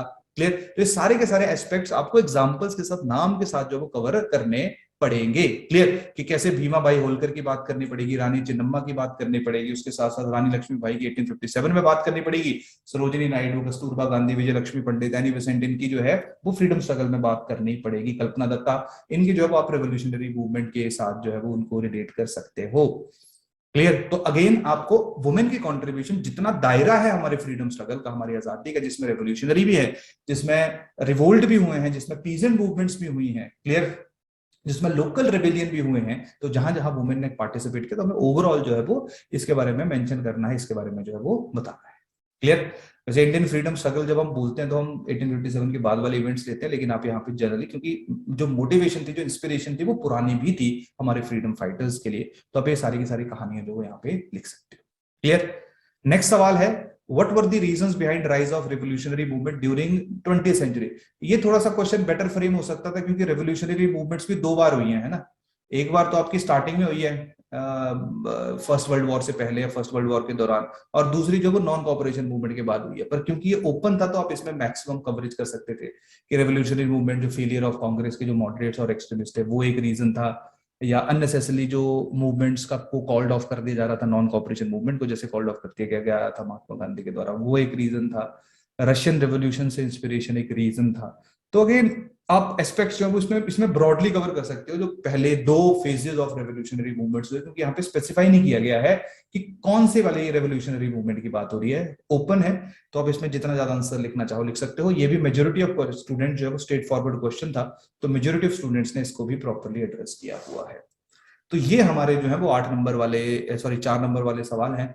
तो इन सवालों के बारे में अगर किसी को डिस्कशन कुछ करना है, जहां पे किसी को लग रहा है कि सर इसमें ऐसा किया जा सकता है, तो प्लीज अपना माइक ओपन कर सकता है, नहीं तो फिर हम आगे बढ़ते हैं, या चैट में डाल सकता है लिख के। अगर आपको लगता है कि इनमें कुछ डिस्कशन की जरूरत है, आपको किसी इन 8 क्वेश्चंस में किसी डिस्कशन की आवश्यकता है, तो आप अपना माइक ओपन करके बोल सकते हो। अगर नहीं है तो फिर हम आगे बढ़ते हैं, क्योंकि अगला जो सवाल है ये किसी ने अच्छा नहीं लिखा है, कि एक स्टूडेंट का भी आंसर अच्छा नहीं है, और ये क्वेश्चन सबसे मुश्किल क्वेश्चन मैं इसको बोल सकता हूँ। एक ऐसा सवाल जो कहीं नहीं देखने को मिलेगा, एक ऐसा सवाल जहां पे आपको थॉट प्रोसेस अप्लाई करने की जरूरत है, एक ऐसा सवाल जिसमें पूरा जो हमारी आजादी है उसको कंसाइज किया जा सकता है। एक ऐसा सवाल जो आपकी अंडरस्टैंडिंग को बताएगा कि आप किसी एक चीज को किस तरीके से देखते हो, आपका एनालिटिकल स्किल जो है वो कितने स्ट्रांग है। तो ये वो क्वेश्चन था। ये क्वेश्चन वो है जिस कुछ स्टूडेंट्स ने ठीक लिखा है, मतलब ऑलमोस्ट अच्छा लिखा है, लेकिन ऐसा नहीं है कि कवरेज वाइज जो है वो उतना अच्छा नहीं है। नंबर मिले भी हैं, लेकिन नंबर हमेशा रिलेटिव होते हैं। नंबर कभी भी एब्सोल्यूट नहीं होते, हमेशा रिलेटिविटी जो है वो आपको मार्क्स में देखने को मिलेगी। सब्जेक्टिविटी मार्क्स में होती है, मैं चेक करूंगा तो कुछ और होगा, कोई दूसरा करेगा, हो सकता है नंबर थोड़े 2-4 ऊपर हो जाए, 2-4 नीचे हो जाए। तो score is different, but again जो कंसेप्ट है, जो अंडरस्टैंडिंग ऑफ द क्वेश्चंस है, ये बहुत ज्यादा मायने रखता है। सर 4 मार्क्स में कंक्लूजन लिखना है या नहीं लिखना है? नहीं लिखना है। देखिए अब ना यहाँ पे थोड़ी स्मार्टनेस काम आएगी। वैसे मैं चाहता नहीं हूँ आपको स्मार्ट बनाना अभी, क्योंकि मैं चाहता हूँ अभी आप परफेक्शन की तरफ थ्राइव करो। लेकिन स्मार्टनेस क्या है कि अगर मान लो बहुत बड़ा ज्यादा कंटेंट नहीं है, कुछ लिखने को नहीं है, तो फिर कंक्लूड कर दो, तब कर सकते हैं। लेकिन टाइम होगा, मतलब 4 नंबर में कंक्लूजन जो है वो जरूरी नहीं है। इवन मैं तो ये भी कहूंगा इंट्रोडक्शन भी इतनी आवश्यक नहीं रहती, लेकिन कंक्लूजन तो बिल्कुल आवश्यक नहीं है। नॉर्मली क्या रहता है कि जब डिस्कस डायरेक्टिव होता है तो कंक्लूजन इज मस्ट, यानी कि आपको कंक्लूजन लिखना ही पड़ता है। लेकिन 4 नंबर में कहाँ लिखोगे, मुश्किल हो जाएगा आप लोगों के लिए, स्पेस नहीं होता हमारे पास। अगर स्पेस हो तो शायद लिख भी सकते। सर एक्सप्लेन करने को दिया हो तब भी नहीं लिखना है? देखिए मैं वही बता रहा हूँ कि जैसे कुछ डायरेक्टिव ऐसे होते हैं जिनमें कंक्लूजन इंपॉर्टेंट, मतलब मस्ट होता है हमारी। अगर मैं आंसर राइटिंग की वोकेबलरी की बात करूंगा, जैसे डिस्कस है, वहां पे आपको लिखना ही लिखना है, एक्सप्लेन में कोई कंपल्शन नहीं होती, डिस्कस में लिखना ही लिखना है। लेकिन 4 नंबर में अगर डिस्कस में जैसे discuss the contribution of women में बोलूंगा, तो फिर मैं 3-4 पॉइंट वुमेन के बारे में लिख रहा हूँ, तो कंक्लूजन के लिए मेरे पास स्पेस बचेगा ही नहीं। नहीं तो अगर कंक्लूड थोड़ा एक होता है ना, जर्नल कंक्लूजन होता है कि hence we have concluded the contribution, the positive contribution of women in India's freedom struggle, लिख सकते हो, लेकिन उसका कोई बड़ा इम्पैक्ट तो पड़ेगा नहीं, क्योंकि कंक्लूजन का इम्पैक्ट होना चाहिए। कंक्लूजन का इम्पैक्ट क्या हो सकता है कि अगर मैं वुमेन कंट्रीब्यूशन की बात करता हूं, तो वो जो कंट्रीब्यूशन है उसका आज के समाज के ऊपर क्या इन्फ्लुएंस है, क्या इम्पैक्ट है, कैसे उसने फैसिलिटेट किया हमारे फ्रीडम स्ट्रगल को या वुमेन एम्पावरमेंट को, उसको हम लोग कहीं ना कहीं जो है अपने आंसर के अंदर लिखे, वो ज्यादा इफेक्टिव कंक्लूजन होता है। तो अगर स्पेस नहीं है और इफेक्टिव कंक्लूजन नहीं कर सकते, तो लिखने का कोई फायदा नहीं है। तो टेंशन मत लो उसमें ज्यादा। ठीक है। Good morning sir. हाँ जी गौरव, गुड मॉर्निंग। सर जैसे आपने क्वेश्चन नंबर 5 बताया ना, ये जो significance of thoughts of Mahatma Gandhi, इस तरह के क्वेश्चन सर जैसे आते हैं, जैसे ओपन एंडेड से क्वेश्चन आए, मतलब जिसके बारे में कंटेंट नहीं होता। जैसे क्वेश्चन आ गया कि 1948 में जैसे महात्मा गांधी जी की अगर डेथ नहीं हुई होती तो क्या आगे के इवेंट्स कैसे रहते हैं। इस तरह के क्वेश्चन मतलब जैसे टेस्ट वगैरह में देखने को मिल जाते हैं। सर इन्हें कैसे अप्रोच करना है फिर, जैसे सुभाष चंद्र बोस जैसे पर्सनालिटी बेस्ड क्वेश्चन होते हैं जो। यार गौरव पता क्या है, जैसे ये जो क्वेश्चंस हैं, ये क्वेश्चंस आप जब इस तरह के मल्टीपल क्वेश्चंस अटेम्प्ट करोगे, तभी आपको इन क्वेश्चंस की अप्रोच आ सकती है। यानी कि अब थोड़ा सा आपने गांधीयन की एप्लीकेशन देखी, कल को सुभाष चंद्र बोस जी के देख सकते हो, नेहरू जी के देख सकते हो, पटेल जी के देख सकते हो। तो कहानी क्या है कि हम सबको पता तो होता है कि अच्छा सुभाष चंद्र बोस जी की क्या कंट्रीब्यूशन था या नेहरू जी का क्या कंट्रीब्यूशन था, but at the same time उनका जो थॉट्स थे, उनकी आज के टाइम पे क्या रेलेवेंस है, उसके लिए हमें ज्यादा से ज्यादा इस तरह के क्वेश्चन जहां पे हमारा एनालिसिस या हमारा थिंकिंग प्रोसेस इन्वॉल्व हो, वो सॉल्व करने पड़ेंगे। जैसे आई होप आज हमने गांधीयन के ऊपर एक एस्पेक्ट डिस्कस किया कि गांधी के थॉट को आज के टाइम के साथ लिंक करने की कोशिश की। तो होपफुली जब नेहरू जी के ऊपर सवाल पूछे जाएंगे या पटेल जी के ऊपर पूछे जाएंगे या सुभाष चंद्र बोस जी के ऊपर पूछे जाएंगे, तब भी आप इस तरीके से सोचना शुरू कर दोगे। या जब आप इन पर्सनैलिटीज के बारे में पढ़ोगे जाके, है ना, चाहे नेहरू जी के बारे में पढ़ोगे, तब आप ये देखोगे अच्छा यार इन्होंने, इनके जो थॉट्स थे वो ये सोशलिज्म के ऊपर ज्यादा काम करते थे। क्लियर, ये अलग बात है कि बाद में ये कम्युनिस्ट की तरफ ज्यादा प्रभावित थे। बाद में इन इंडिया में डेमोक्रेसी तो आई, लेकिन फिर भी सोशलिस्ट एस्पेक्ट जो हम लोगों को हमारे संविधान के अंदर देखने को मिले, हमारे पॉलिटी के अंदर देखने को मिले। बाद में सोशलिज्म को जो है वो संविधान कॉन्स्टिट्यूशन के अंदर जो है वो ऐड कर दिया गया। तो कहीं ना कहीं जो रिलेटेबिलिटी है, जब आप क्वेश्चन इस तरह के सॉल्व करोगे और रिवर्स में जाके अपने रिवीजन फिर से करोगे, तब ये अपने आप आएगा, ग्रेजुअली आएगा। क्योंकि हमें नहीं पता कि एग्जाम में, क्योंकि इस तरह के जो सवाल आते हैं ये बड़े डिफरेंट क्वेश्चंस होते हैं, यानी कि कहीं देखने को नहीं मिलते। तो हमें वहां पे ये बार बार इस तरीके के क्वेश्चंस को पास्ट को प्रेजेंट के साथ लिंक करते रहो, या जब रिवीजन कर रहे हो तब भी पास्ट को प्रेजेंट के साथ लिंक करते रहो, तो ऑटोमेटिकली एनालिसिस जो है आपकी स्ट्रांग होती रहेगी। या एक इवेंट को दूसरे के साथ कंपेयर करते रहो, सीडीएम को एनसीएम के साथ करते रहो, या non cooperation movement quit India के साथ करते रहो, या गांधी इरा से प्री गांधी इरा को कंपेयर करते रहो। तो जब आप जितना कंपेरिजन करोगे, उतना आपका एनालिटिकल स्किल्स जो है वो आपके स्ट्रांग होंगे, बेटर होंगे। जी सर। सर जैसे अब ये तो थोड़े प्रोमिनेंट से हो गए जो महात्मा गांधी जी हैं या नेहरू जी हैं, ये तो प्रोमिनेंट हो। जैसे लास्ट टेस्ट सीरीज में तिलक पे क्वेश्चन था एक, अगर आपको याद हो तो सर, वो वुमेन से रिलेटेड था कुछ, तो सर उसमें कुछ नेगेटिव चीजें भी थी, जैसे वो एज ऑफ कंसेंट जैसे आपने बताया। सर ये फिर थोड़े डीप हो जाते हैं ना क्वेश्चन, अब ऐसा कंटेंट लाना वो थोड़ा दिक्कत हो जाती है। बिल्कुल सही कहा। नहीं तो देखो, एक देखिए, हमेशा एक चीज हमेशा ध्यान रखिए, 28 क्वेश्चंस में से 24 या 25 क्वेश्चन ऐसे होंगे जो आपको अच्छे आते होंगे, 3-4 क्वेश्चन हमेशा ऐसे होते हैं जो नहीं आपको परफेक्टली आते होंगे।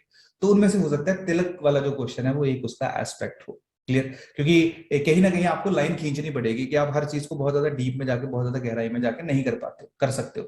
लेकिन तिल के बारे में एटलीस्ट अगर आपको पॉजिटिव भी पता है डन, तो उनके पॉजिटिव कॉन्ट्रीब्यूशन को भी लिख दोगे तो मे बी आपका मार्क्स जो है वो पूरे नहीं मिलेंगे, आपके 8 में से 5 नहीं मिलेंगे, 6 नहीं मिलेंगे, लेकिन आपको 2-2.5 नंबर मिल जाएंगे। तो कुछ क्वेश्चंस ऐसे होते हैं जो हमें आधा ही हम अटेम्प्ट कर सकते हैं, क्योंकि हमारे पास उनके उनसे रिलेटेड जो नॉलेज है ना, इन्फॉर्मेशन है।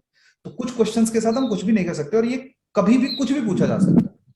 तो हमेशा तैयार रहिए, 1-2 सवाल जो है वो ऐसे पूछे जा सकते हैं आप लोगों से जो कभी आपने नहीं पढ़े होंगे। इवन हमारे लिए भी कभी कभी मुश्किल होती है, हम भी देखते हैं कि हमें भी बहुत कि कुछ ऐसे फैक्चुअल या कुछ ऐसी पर्सनैलिटी आती है पेपर के अंदर कि हमने भी नहीं सुनी होती या पता होता है, लेकिन उनके बारे में वो स्पेसिफिक कॉन्ट्रीब्यूशन नहीं पता रहता जो पेपर में पूछा गया। तो 1-2 क्वेश्चन तो तैयार रहो हमेशा। और हमारे यहाँ पे भी जान के हम लोग 1 या 2 पेपर क्वेश्चन ऐसे डालते हैं जो आप नहीं कर सकोगे। जी सर, थैंक यू सर। तो ये पेपर का नेचर है ना, ये पेपर की अनप्रडिक्टेबिलिटी सर, गुड है। Morning sir. हाँ जी जिनमें बोलिए। सर जैसे क्वेश्चन नंबर 7 है, उसमें विमेन की कंट्रीब्यूशन बतानी है, तो सर इसमें do we have to mention a chronology और अ मर्जी स्पेसिफिक है, टाइमलाइन? मर्जी आपकी। मतलब देखो, अगर क्रोनोलॉजी वाइज मतलब सीक्वेंस वाइज बताना है, फेज वाइज बताना है, ईयर वाइज बताना है तो क्रोनोलॉजिकल बता सकते हो। अगर थीम वाइज बताना है, मतलब फ्रीडम स्ट्रगल वाइज बताना है, रेवोल्यूशनरी बताना है, लोकल मूवमेंट्स या रेबेलियन में बताना है, तो थीम वाइज तो कैसे भी कर लो, वो मर्जी आपकी। ऐसा कोई यस सर। सर मतलब comprehensively we have to cover बिल्कुल एवरी यस। चीज। देखिए हमारा जो, देखिए मैं 4 नंबर में भी आपको इतना, जैसे इवन शायद इतना नहीं भी गहराई में सोचोगे तब भी नंबर ठीक मिल जाएंगे, लेकिन मैं इसलिए चाह रहा हूँ क्योंकि हमें नहीं पता है कि वो 4 नंबर वाला सवाल या 4 नंबर की तरह का सवाल 8 में आ जाए, 20 में आ जाए। तो हमारा जो वो है, जो हमारी ट्रेनिंग है, हमारी जो प्रोसेस है वो ऐसी होनी चाहिए कि कोई भी आंसर हो, कोई भी क्वेश्चन हो, चाहे 4 का, चाहे 8 का, चाहे 20 का, हमें उसको परफेक्शन की तरफ जाना है ताकि मैक्सिमम मार्क्स हम लोग फेच कर सके। तो जो ब्रॉडनेस की मैं बात कर रहा हूँ, ब्रॉड एरियाज की मैं बात कर रहा हूँ, वो मैं इसलिए कर रहा हूँ ताकि आप मतलब 4 नंबर में भी इतने पॉइंट्स लिख दो कि एग्जामिनर को पता ही ना लगे कि नंबर कहां से काटो। और जो शीट्स आरटीआई के थ्रू चेक की गई हैं उनमें पाया गया है कि 4 में से 4 नंबर मिलते हैं, 8 में से 6-7 नंबर मिलते हैं, 20 में से 13-14 नंबर मिलते हैं। होता बड़ा मुश्किल है, होता बहुत मुश्किल है, लेकिन मिलते हैं। और जब 4 में से 4 मिलते हैं तो 4 में से 0 भी मिलता है। तो दोनों मतलब एक्सट्रीम एंड जो है वो मौजूद है एग्जाम के अंदर। क्लियर? तो आपको हमेशा जो कंटेक्स्ट एंड जो दायरा है, जो ब्रॉड होराइजन, उसको ब्रॉड रखना है। सब क्वेश्चन के साथ तो नहीं कर पाओगे, ये भी एक्नॉलेज करना है एट द सेम टाइम, लेकिन जितने मैक्सिमम क्वेश्चन हमारे परफेक्शन के साथ अटेम्प्ट होंगे, क्लियर, उतने मैक्सिमम स्कोर हम लोग फेच करेंगे।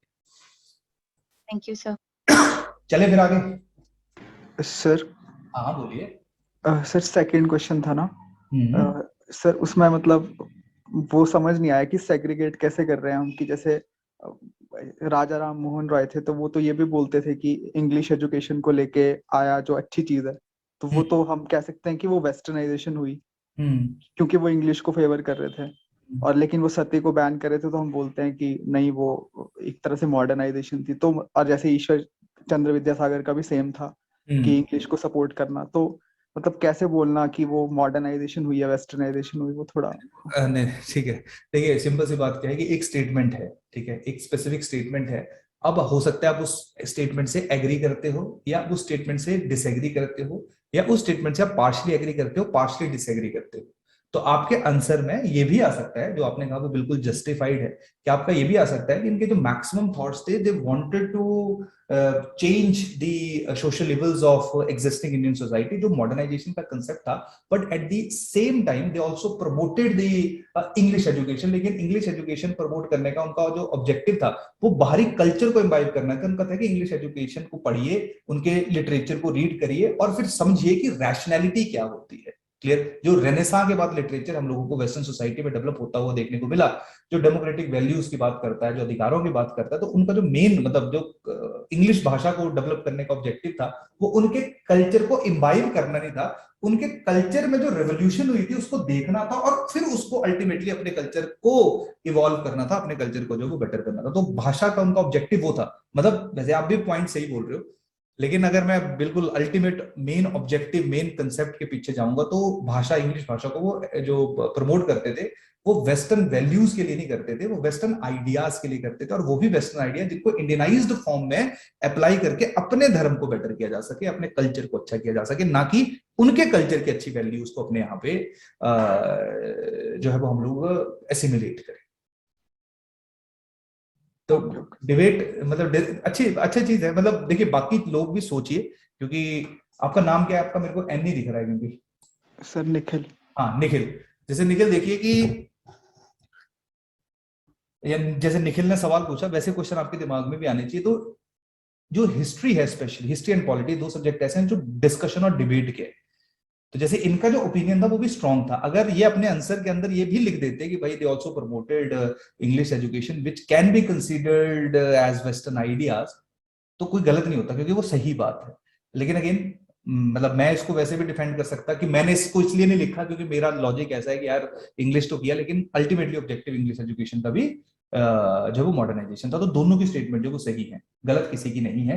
अल्टीमेटली आंसर राइटिंग का कहानी यही रहता है कि आपका जो फैक्ट है, आपकी जो इन्फॉर्मेशन है, उसकी जो बैकिंग आपने की है, उसके लिए जो आपने आर्गुमेंट दिया है वो कितना सॉलिड एंड स्ट्रॉन्ग है। ये तो इनका आर्गुमेंट सही है, कर सकते हो ऐसा, ठीक है।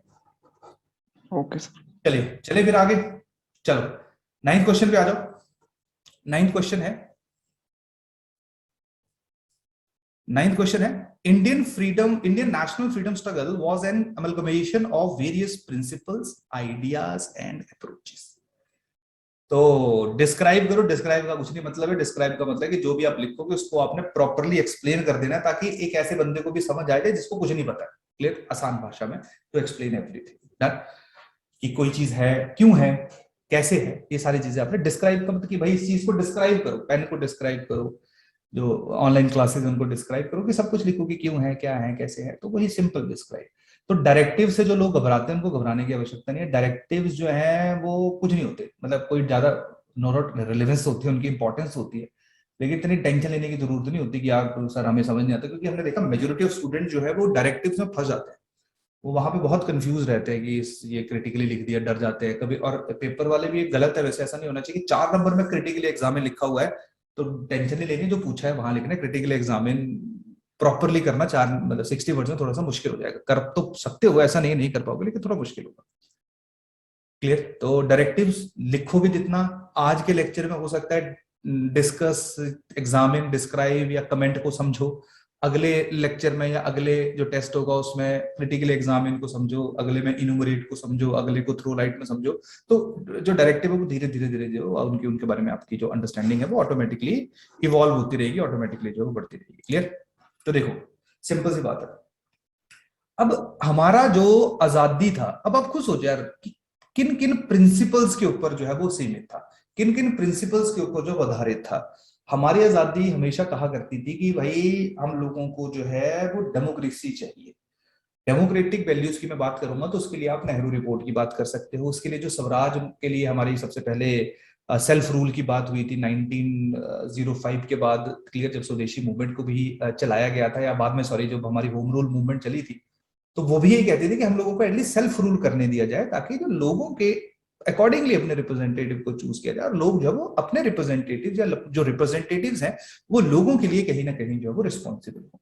हमारे यहाँ पे जो सोशलिज्म का प्रिंसिपल है उसको भी फॉलो किया गया। सोशलिज्म के प्रिंसिपल की अगर हम बात करते हैं तो यहाँ पे इक्वालिटी की बात की, जब लोगों के इकोनॉमिक राइट्स की वायलेशन हो रही थी तो उसमें पैरिटी लाने की बात की। यहाँ पे ट्रेड यूनियंस बनी, ट्रेड यूनियंस का ऑब्जेक्टिव यही था कि जब इंडिया में इंडस्ट्रियलाइजेशन हुई थी तो जो कैपिटलिस्ट क्लास थी वो यहाँ पे जो वर्कर क्लास है उसको किसी तरह का उसका शोषण ना करे, और यही सोशलिज्म जो है वो बाद में हम लोगों को हमारे संविधान के अंदर भी देखने को मिला, क्लियर। जो हमारा फ्रीडम स्ट्रगल मूवमेंट है वहां पे सेकुलरिज्म के भी कुछ एस्पेक्ट्स देखने को मिलते हैं। अब एक चीज हमेशा ध्यान रखना, यहाँ पे आप लोग बोल सकते हो और ये आर्गुमेंट जस्टिफाइड भी होगा कि सर कैसे बोल दिया सेकुलरिज्म है, धर्म के नाम पे तो लड़ते रहिए, देखो धर्म के नाम पे लड़े जरूर हैं, लेकिन धर्म के नाम पे जो असली लड़ाई है वो 1937 के इलेक्शन के बाद ही शुरू हुई है। 1937 से पहले पाकिस्तान या एक मुस्लिम एरियाज की ऑटोनॉमी की बात तो उठ रही थी, लेकिन पाकिस्तान या अलग देश या इतना हिंदू और मुस्लिम्स के बीच में जो डिवीजन नहीं देखने को मिलता था। यही कारण था 1937 में मुस्लिम लीग को कहीं भी मुस्लिम लीग जो है वो किसी भी प्रोविंस में जो वो गवर्नमेंट नहीं बना पाई थी। इवन जहां पे मुस्लिम मेजोरिटी एरियाज थे वहां पे भी नहीं बना पाई थी। तो वहां पे धर्म कितनी गेम नहीं हुआ करती थी। बाद में जो है वो थोड़ा सा सिस्टम सारा गड़बड़ाया और हिंदू मुस्लिम या जो secular fabrics of India freedom struggle हैं उनमें हम लोगों को थोड़ा सा जो है वो त्रुटि देखने को मिली और फिर थोड़ा हिंदू और मुस्लिम की गेम जो है वो चलनी शुरू हो गई। लेकिन उससे पहले आप देखो नॉन कॉपरेशन मूवमेंट में सब थे, सिविल डिसोबीडियंस मूवमेंट में सारे के सारे धर्मों के लोग जो थे वो पार्टिसिपेट किया करते थे, स्वदेशी मूवमेंट में भी सारे रिलीजन्स के लोग जो थे वो थे। स्वदेशी मूवमेंट में थोड़ा एलीट कल्चर था उस टाइम पे, लेकिन स्पेशली महात्मा गांधी के आने के बाद जो हर वर्ग के लोग जो हैं वो आजादी में भूमिका उनकी आनी शुरू हो गई। और वहां पे किसी धर्म के साथ ना महात्मा गांधी डिस्क्रिमिनेट करते थे ना ही कांग्रेस पार्टी के द्वारा किया जाता था। क्लियर? तो सेकुलर जो हमारी राजनीति थी वो ऐसा नहीं था कि हिंदुओं को आजादी दिलवानी है, मुसलमानों को आजादी दिलवानी है, सिखों को आजादी दिलवानी है। हमारा है कि सभी धर्म के लोग जो है वो मिलके जो है वो अपने लिए आजादी लेंगे और एक दूसरे के साथ जैसे मिलके लड़े हैं आजादी प्राप्त करने के लिए ही वैसे ही मिलके बाद में भी रहेंगे। बट अनफॉर्चुनेटली ऐसा नहीं हो पाया। क्लियर? तो बेसिक जो 3 प्रिंसिपल्स थे वो यही थे, जो बेसिक आइडियाज थे ऑफ फ्रीडम स्ट्रगल वो यही थे। बेसिक आइडियाज थे हर एक इंसान को जो भी डिसीजन मेकिंग है उसमें इन्वॉल्व किया जाए, जो भी डिसीजन मेकिंग हो रही है वो हर एक वर्ग को इंपैक्ट करे। जब भी पीजेंट मूवमेंट हुआ करती थी, जब किसानों का आंदोलन हुआ करता था, जैसे बरदौली सत्याग्रह को आप यहाँ पे एग्जाम्पल के रूप में साइड कर सकते हो, तो जब भी किसानों का आंदोलन हुआ करता था तो पूरे लोग पूरा देश जो है उनके साथ खड़ा हो जाता था, जो पहले हम लोगों को नहीं देखने को मिलता था। क्लियर? तो हर एक वर्ग की जो प्रॉब्लम है, हर एक स्टैट ऑफ द सोसाइटी की जो प्रॉब्लम है, वुमेन की है, कास्ट बेसिस के ऊपर डिस्क्रिमिनेशन है, इस पे भी थोड़ा डिबेट किया जा सकता है। क्लियर? चाहे पीजेंट्स के इश्यूज हैं, सारे के सारे इश्यूज जो है वो बाद में जो नेशनल फ्रीडम स्ट्रगल है उसका हम लोगों को एक हिस्सा बनता हुआ देखने को मिले, जहां पे सब लोगों को एक साथ इकट्ठा, specially after the arrival of Mahatma Gandhi, सबको एक साथ इकट्ठा होकर जो है वो हम लोग आगे लेके जा रहे थे। तो हमारी आजादी जो है वो डेमोक्रेसी के अंदर फ्रीडम की बात आएगी, डेमोक्रेसी के अंदर इक्वालिटी की बात आएगी। जब हम नेहरू रिपोर्ट को पढ़ते हैं तो कहीं ना कहीं नेहरू रिपोर्ट जो है वो हम लोगों को हमारी आजादी का जो संघर्ष का जो प्रिंसिपल्स है उनकी बहुत अच्छी इंसाइट देती है। और जो हमारा संविधान लिखा गया, कॉन्स्टिट्यूशन लिखा गया, वो भी बहुत ज्यादा इंस्पायर्ड था हमारी नेशनल फ्रीडम स्ट्रगल मूवमेंट से। तो देखो यार, इस तरह की लिंकेज जो है वो आपको एस्टेब्लिश करनी पड़ेगी। मुश्किल सवाल था, इसको करना मेरे ख्याल से काफी डिफिकल्ट था। क्लियर? तो जो प्रिंसिपल एंड आइडियाज थे, तो वो idea of equality, idea of eternity, idea of your freedom, clear, ये सारे के सारे जो है वो आप इन 3 प्रिंसिपल्स के अंदर स्पेसिफिकली। और चौथा मैंने डिस्कशन, डिबेट, परसुएशन, यानी कि लोगों के साथ मिलकर प्यार भाव से जो है वो चीजों को सॉल्व किया जाए। दूसरा हिस्सा है अप्रोचेस क्या थी। तो देखो, कुछ मॉडरेट अप्रोच थी, कुछ एक्सट्रीमिस्ट अप्रोच थी कांग्रेस पार्टी के अंदर ही, गांधीयन अप्रोच थी, क्लियर, जहां पे मास मूवमेंट थी, क्योंकि मॉडरेट और एक्सट्रीमिस्ट के साथ ज्यादा लोग हमें आते हुए नहीं देखने को मिलते हैं। और एक आपकी जो है वो रेवोल्यूशनरी अप्रोच थी, जिनमें हम लोग भगत सिंह, चंद्रशेखर आजाद, इन सबके नाम जो है वो लिख सकते हैं। तो अलग अलग तरह के अप्रोचेस जो है वो हम लोगों को देखने को मिली, जहां पे शांति के साथ भी था। मॉडरेट्स बोलते थे अंग्रेजों के साथ मिलके करो, एक्सट्रीमिस्ट बोलते थे कि यार इनके साथ मिलके कुछ नहीं हो सकता है, रेवोल्यूशनरी हथियार उठाने की बात करते थे। गांधी जो है वो मिक्स करने की बात करते थे, स्पेशली जो एक्सट्रीमिस्ट के अप्रोच थे उनको थोड़ा सा उन्होंने कैरी फॉरवर्ड किया, और उनकी जो खुद की टेक्निक्स थी, चाहे सत्याग्रह की बात की जाए, clear, non violence and truth की बात की जाए, उनको जो है वो इंडियन फ्रीडम स्ट्रगल मूवमेंट के अंदर इंक्लूड किया। तो ओवरऑल अगर हम बात करेंगे तो यहाँ पे जो आइडियाज एंड प्रिंसिपल्स थे वो मैंने किसी भी स्टूडेंट के नहीं देखे। आप लोगों ने सबने अप्रोचेस के बारे में जरूर लिखा है, ये लिखा है, कुछ 3-4 बच्चों ने लिखा है, और मेजोरिटी ऑफ स्टूडेंट्स ने सिर्फ ये लिखा है moderate approach and extremist approach, बस दैट्स इट। इसके अलावा आपने कुछ नहीं लिखा है। ठीक है जी। तो ये क्वेश्चन जो है वो सबसे कम ऐसा सवाल है जिसको प्रॉपरली एड्रेस किया गया है। इस क्वेश्चन पे बताओ जरा, कुछ डिस्कशन करनी है, क्योंकि ये क्वेश्चन जो है, इसके बाद मेरे को लगता है कोई क्वेश्चन ऐसा होगा जिस पे डिस्कशन की आवश्यकता होगी। इस पे शायद डिस्कशन की जरूरत हो सकती है, अगर आपको लगता है, अगर आपको थोड़ा समझ आ गया। ठीक है, ये मुश्किल सवाल है, यहाँ पे ज्यादा ही डीप इंटरप्रिटेशन, इवन ये और भी ब्रॉड हो सकता है, प्रिंसिपल्स में और भी इसको ओपन किया जा सकता है। इक्वालिटी है, पर मैंने डेमोक्रेसी के अंदर ही उनको कंसीडर किया, इक्वालिटी है, फ्रीडम है, फ्रेटर्निटी है, सारी चीजें जो डेमोक्रेसी के अंदर ही डाली गई। तो थोड़ा सा ना प्रियम्बल कहीं ना कहीं काम आ जाता है जब हम लोग जो प्रिंसिपल्स की बात करते हैं, चाहे पॉलिटी में, चाहे हम लोग जो है वो फ्रीडम स्ट्रगल मूवमेंट में। तो ये लिंकेज अगेन अब थोड़ा आइडिया लगा होगा आपको। नेक्स्ट टाइम इस तरह के सवाल अगर पूछे जाएंगे तो आई होप आप इसको ज्यादा बेटर परफॉर्म करोगे। ठीक है, चलें फिर। चलो सर। हाँ बोलो शाबाश। सर, इसमें यही वाला जो क्वेश्चन था ना, सर इसमें क्योंकि थोड़ा स्पेस का इशू था, तो अगर मतलब अप्रोचेस को जैसे मैंने डिवाइड करा था, तो हाँ। नेहरू और बोस की अप्रोच के अंदर ही इसको लिख सकते थे कि बिल्कुल प्रिंसिपल ऑफ बिल्कुल सोशलिज्म। बिल्कुल बिल्कुल लिख सकते हो। मेन है जो दायरा डायमेंशन है वो कवर हो जाए, चाहे 2 ही पॉइंट्स में लिख दो, चाहे अप्रोच 1 में लिख दो, कोई फर्क नहीं पड़ेगा, मतलब अलग अलग पॉइंट बनाओ मत। और सर नेहरू और बोस की बोस की मतलब पॉलिसी ऑफ इंडस्ट्रियलाइजेशन आई थी ना, ब्रॉड इंडस्ट्रियलाइजेशन की बात करी थी उन्होंने 1938 के सेशन में, तो वो भी एक हो सकती है क्या? प्रिंसिपल में आ जाएगी वो ना, सोशलिज्म में डाल है ना, सोशलिज्म में डाल सकते हो उसको। ठीक है, वैसे लिख सकते हैं, ऐसा नहीं है कुछ नहीं, Bose and Nehru in approach लिख सकते हैं, एक और बन सकता पॉइंट, कोई ऐसा कंसर्न नहीं वो, क्योंकि वो भी एक अप्रोच थी जो on the principle of socialism based थी। ओके चलो नेक्स्ट है, what were the reason behind partition of Bengal, discuss the outcome. Straightforward question है, गलती बता देता हूं कि क्या, उसको डिस्कस नहीं करूंगा मैं। गलती आप लोगों की क्या है, कई लोगों ने सिर्फ रीजंस लिखे हैं और कई लोगों ने सिर्फ आउटकम्स लिखी हैं। इसके 2 हिस्से हैं इस सवाल के, क्लियर? तो आपको पहले और दूसरे हिस्से को इक्वल जस्टिस करना है, यानी कि 60 वर्ड्स अगर इसके लिए लिख रहे हो तो 60 आपने आउटकम्स के लिए भी लिखना है। इंट्रोडक्शन आप कैसे कर सकते हो, सेंट्रल थीम आपने आइडेंटिफाई करनी है, central theme partition of Bengal, यानी जिसके ऊपर पूरा सवाल बुना गया है। पार्टीशन ऑफ बंगाल हुआ कब, क्यों हुआ, इससे शुरू कर सकते हो, क्लियर? क्यों हुआ वो तो आपने बॉडी के अंदर लिखना ही है, कब हुआ वो यहां पे लिख सकते हो, और उसके साथ सबसे पहले हेडिंग बना सकते हो कि reasons behind the partition of Bengal, 1 2 3 जितने भी पॉइंट लिखने वो लिखिए। नेक्स्ट लिख सकते हो आउटकम्स ऑफ स्वदेशी मूवमेंट। अब आउटकम्स में भी आपकी अप्रोच क्या थी, काफी लोगों ने जो है वो एक ही हिस्सा लिखा है, बेटर है इसको और इफेक्टिव करने के लिए और बेटर करने के लिए आप जो पॉजिटिव और नेगेटिव आउटकम यानी कि सक्सेस और अनसक्सेस जो थी स्वदेशी मूवमेंट की, वो दोनों लिख सकते थे कि क्या ये करने में सक्सेसफुल हुई, क्या ये नहीं कर पाई, क्योंकि आउटकम कभी पॉजिटिव नहीं हो सकती सिर्फ, अनटिल और अनलेस नहीं पूछा गया कि what were the positive outcomes. अगर आउटकम जनरल पूछा गया है तो आपने दोनों पॉजिटिव आउटकम क्या थी और नेगेटिव आउटकम क्या थी उसको अपने आंसर के अंदर लिखना है, क्लियर? स्ट्रेट, बाकी सीधा क्वेश्चन है, आंसर लिखा हुआ है यहाँ पे। चलिए नेक्स्ट में जो है, हाँ ये बहुत, ये क्वेश्चन भी थोड़ा गलत हुआ है। एक्सप्लेन यूजिंग एग्जांपल्स, तो ध्यान रखना यहाँ पे आपको एग्जांपल्स दिखने पड़ेंगे, चाहे पावना रिवोल्ट की बात करो, इंडिगो की बात करो, क्लियर, चाहे बरदौली सत्याग्रह की बात करो। How the nature of peasant movement changed during colonial period, कि कॉलोनियल पीरियड में जो नेचर ऑफ मूवमेंट है वो कैसे चेंज हुआ हमारे किसानों का। तो यहाँ पे आप में से अगेन ये 2-3 लोगों ने तो अच्छा लिखा है, लेकिन मेजोरिटी ऑफ जो लोग थे उन्होंने सिर्फ पीजेंट मूवमेंट्स के बारे में लिखा है कि कौन कौन सी मूवमेंट्स थी। आपको यहाँ पे प्रॉपर नेचर बताना था, और नेचर के लिए आपको 2 फेजेस जरूर कंपेयर करने पड़ेंगे। या देखो, अगर नेचर चेंज हुआ है तो ऑब्वियस बात है पहले कुछ डिफरेंट होगा, बाद में अलग हुआ होगा, तो आपको दोनों हिस्से यहाँ पे लेके आने पड़ेंगे कि कैसे जो कॉलोनियल पीरियड की शुरुआत थी तब हमारा पीजेंट मूवमेंट हुआ करती थी, जो काइंड ऑफ आइसोलेटेड थी, कोई बहुत बड़ा लीडर हम लोगों को देखने को नहीं मिलता था, या जो मूवमेंट थी उसके कोई ट्रेसेस नहीं रहते थे, यानी कि कोई इंस्पिरेशन या इन्फ्लुएंस या इंपैक्ट हम लोगों को आने वाले टाइम पे उस स्पेसिफिक एरिया में नहीं देखने को मिलता था। और कैसे जब जैसे जैसे टाइम आगे बढ़ा, स्पेशली जब 20th सेंचुरी की हम लोग बात करेंगे, या 20th सेंचुरी में जब गांधीयन इरा की शुरुआत होगी, यानी कि महात्मा गांधी आ चुके थे और फ्रीडम स्ट्रगल जो है वो मास मूवमेंट में कन्वर्ट हो चुकी थी, तब यही जो पीजेंट मूवमेंट जो पहले लोकलाइज्ड एरिया में हुआ करती थी, पूरे एक एरिया में हो रही है, बाहर वालों को कोई फर्क नहीं पड़ रहा उससे, वही जो है वो नेशनलिस्टिक मूवमेंट में, नेशनलिस्टिक सेंटिमेंट्स में या तो कन्वर्ट हो जा रही है, या उनसे प्रेरित हो रही है, या उनसे जो है वो प्रभावित हो रही है। तो बेसिकली जो नेचर है उसको आप लोगों ने कंपेयर करना है।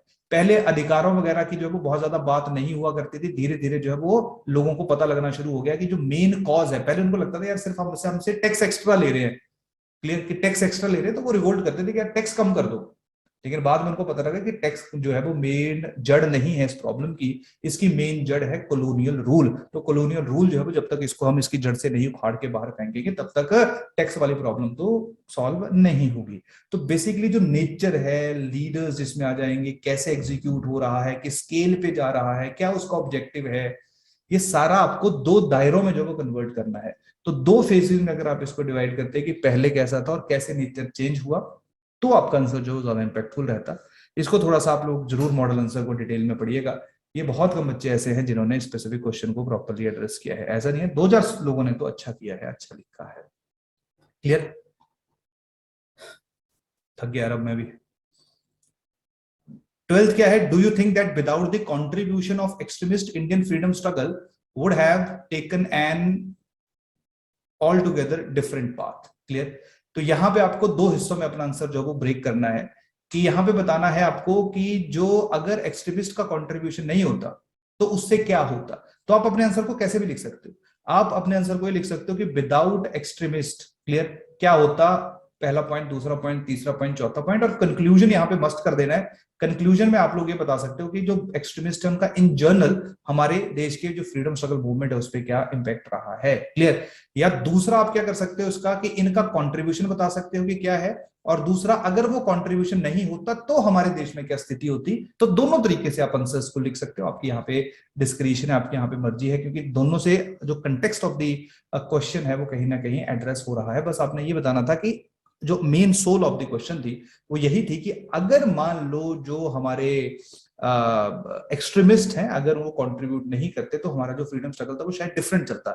शायद महात्मा गांधी को इतना बड़ा जो स्केल के ऊपर कहीं ना कहीं लोगों के अंदर जो अवेयरनेस एक्सट्रीमिस्ट, क्योंकि मॉडरेट्स तो ज्यादा लोगों को जोड़ नहीं पाए थे, जो एक्सट्रीमिस्ट ने स्पेशली स्वदेशी मूवमेंट के दौरान लोगों को अपने साथ जोड़ा, और बाद में वही अवेयरनेस जो वो महात्मा गांधी के भी काम आई। अगर ऐसा नहीं होता तो महात्मा गांधी जीरो से लोगों को इतना ज्यादा अवेयर नहीं कर सकते थे जितना कहीं ना कहीं अगर एक्सट्रीमिस्ट स्पेसिफिक टाइम पे हम लोगों को नहीं देखने को मिलते।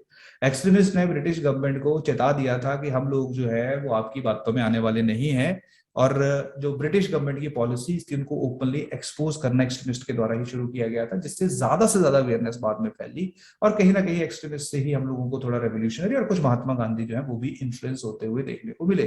तो आपको यहाँ पे इफ एंड व्हाट में गेम चलानी है कि ये इन्होंने किया, अगर ये नहीं होता तो ये हो सकता था, क्लियर। जो स्वदेशी थी जो बाद में नॉन कॉपरेशन और सीडीएम में भी मिली, तो स्वदेशी में प्रिपरेशन हो चुकी थी, सबसे पहली बड़ी मूवमेंट थी वो, क्लियर। तो ग्राउंड कहीं ना कहीं जो है वो पहले से अख्तियार हो चुका था बड़े स्केल के या लार्ज स्केल के आंदोलनों के लिए, जिसका फायदा बाद में जो है वो महात्मा गांधी को भी मिला। तो इनका पूरा दायरा, इनके जो देखो कुछ नहीं होता है, इसको सोचना कैसे होता है, इसमें बस ऐसा देखना होता है कि एक्सट्रीमिस्ट ने क्या क्या किया, और अगर वो नहीं होता तो क्या हो सकता था, क्लियर। तो लोग अवेयर नहीं होते तो क्या हो सकता था, आजादी में डिले हो सकता था। लोग अवेयर नहीं होते, महात्मा गांधी के अप्रोचेस शायद इतने जल्दी नहीं समझ पाते, क्लियर। अगर ब्रिटिश गवर्नमेंट जो है वो एक्सट्रीमिस्ट से ब्रिटिश गवर्नमेंट थ्रेटन नहीं फील करती तो ब्रिटिश गवर्नमेंट को कभी ऐसा नहीं लगता कि इंडियंस को जो वो सीरियसली भी लेना है कि ये कुछ भी कर सकते हैं। तो ब्रिटिश गवर्नमेंट को नहीं तो सूरज स्प्लिट में इतना ज्यादा गड़बड़ करने की जरूरत क्या थी, कि उनको थोड़ा खतरा पैदा होना शुरू हो गया था, स्पेशली आफ्टर स्वदेशी मूवमेंट, या जब बंगाल पार्टीशन को जिस तरीके से क्रिटिसाइज किया गया एक्सट्रीमिस्ट के द्वारा। बोलने को तो मॉडरेट्स इस टाइम पे कांग्रेस में, लेकिन लीड जो कर रहे थे वो सारे एक्सट्रीमिस्ट ही कर रहे थे। ठीक है, हाँ जी, हाँ जी। सर ये मैं ऐसे ही क्वेश्चन की बात कर रहा था, जैसे यहाँ पे ना जैसे एक्सट्रीमिस्ट मतलब एक पूरा एक्सट्रीमिस्ट फैक्टर ही उठा दिया है उससे। तो सर यहाँ पे जैसे आप ये बोल सकते हैं जैसे होम रूल लीग नहीं बनता, मतलब जैसे जो तिलक का था है, लखनऊ पैक्ट नहीं होता है, 1928 में लाला लाजपत राय की डेथ हुई, उसके बाद ही सौंदर को गोली मारी थी भगत सिंह ने। सर ये सब मतलब थोड़ा उटोपियन आंसर नहीं रहता सर, मतलब ऐसे इवेंट पुट होते यार, तो पूछे सवाल ही यूटोपियन है तो आंसर भी यूटोपियन होगा। अगर ये नहीं होते तो क्या होता, तो जी सर। ठीक सर है, फिर तो बड़ा ही ओपन हो जाता है ना क्वेश्चन कि आप कुछ भी लिख सकते हो फिर तो यहाँ कुछ भी लिख सकते हो। तभी मैं आगे नहीं गया, मतलब तभी मैं इंडिविजुअल्स पे नहीं गया, कि मैं तिलक पे इंडिविजुअली नहीं गया, तभी मैं लाला लाजपत राय पे इंडिविजुअली नहीं गया, क्योंकि वो हम अगर एक्सट्रीमिज्म को या जो एक्सट्रीमिस्ट थे उनको अगर हम इंडिविजुअल के साथ डायरेक्टली रिलेट कर देंगे तो शायद वो सही नहीं होगा, क्योंकि क्वेश्चन जो है एक्सट्रीमिस्ट अप्रोच के ऊपर आधारित है। तो उसमें लीडर थे वो 3, लेकिन लोग तो मतलब पार्टिसिपेशन तो ज्यादा लार्ज स्केल के ऊपर थी। तो थोड़ा यहाँ पे हम ये कर सकते हैं, थोड़ा सेंसिबल आंसर लिखने के लिए, कि हम इंडिविजुअल्स को इफ एंड व्हाट में ना डालें, ओवरऑल अप्रोच को डालें, वो थोड़ा ज्यादा सेंसिबल आंसर बनता है। ये सर है ना, ये अच्छी स्ट्रैटेजी है, ये ज्यादा बेटर रहता है। चलो ये नेक्स्ट तो ये हो गया, डिफरेंट क्वेश्चन लिस्ट हो गया नहीं, अच्छा ठीक है। हाँ, describe the reasons behind the British emerging as the most formidable power in India by the end of 18th century, rising against both the European counterparts and local kingdom। Straight forward question है, कोई इसमें analysis नहीं है, कोई इसमें कुछ नहीं है, जो आपने पढ़ा होता है कि कौन कौन से रीजंस हैं, चाहे उनकी प्रोफेशनल आर्मी है, चाहे प्राइवेट कंट्रोल है, चाहे इंडिया में कमजोर रूलर्स हैं, चाहे उनके जो यूरोपियन काउंटर पार्ट्स हैं वो कहीं और बिजी हैं, चाहे इनके पास ज्यादा मॉडर्न मशीनरी है, जो भी कारण है वो यहाँ पे आप लिख सकते हो।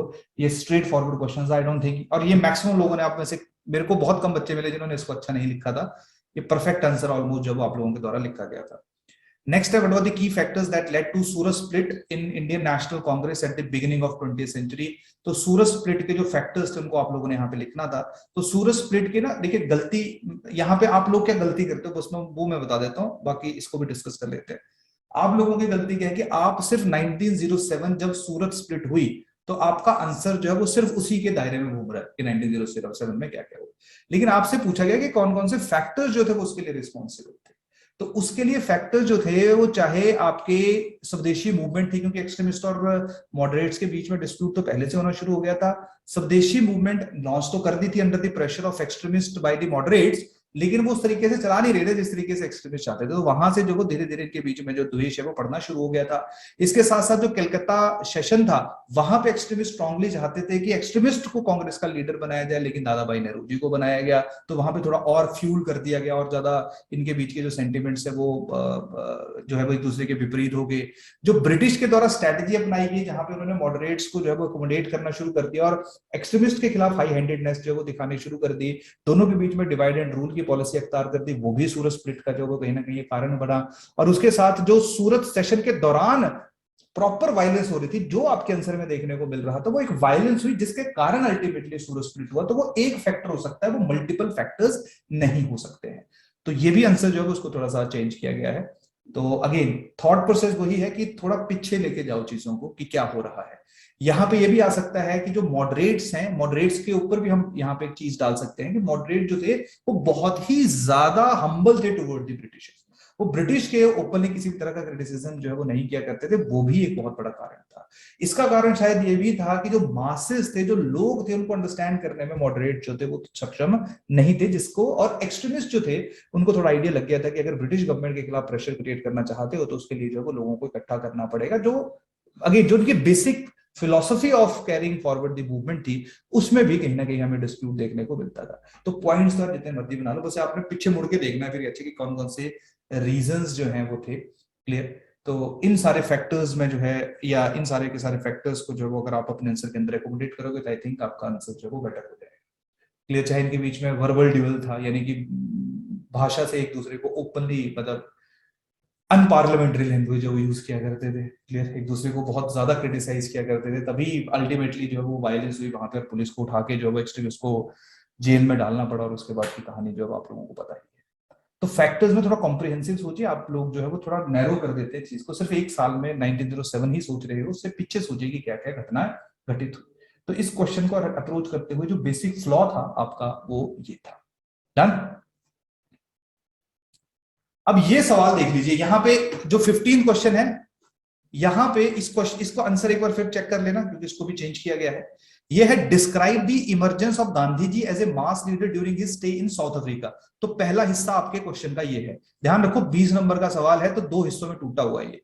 सेकंड है how did Gandhi ji demonstrate to people the efficacy of his technique of satyagraha through Champaran, Ahmedabad and Kheda. ये दूसरा हिस्सा है। तो पहले हिस्से में आप लोगों ने जो महात्मा गांधी एक मास लीडर बने साउथ अफ्रीका में, उनकी पूरी जर्नी के बारे में बताना था कि कौन कौन से स्टेप्स जो उनके द्वारा लिए गए। जब महात्मा गांधी की पूरी जर्नी को हम साउथ अफ्रीका में अंडरस्टैंड करने की कोशिश करते हैं तो हम लोग देखते हैं कि महात्मा गांधी ने भी दो अप्रोचेस अख्तियार की थी।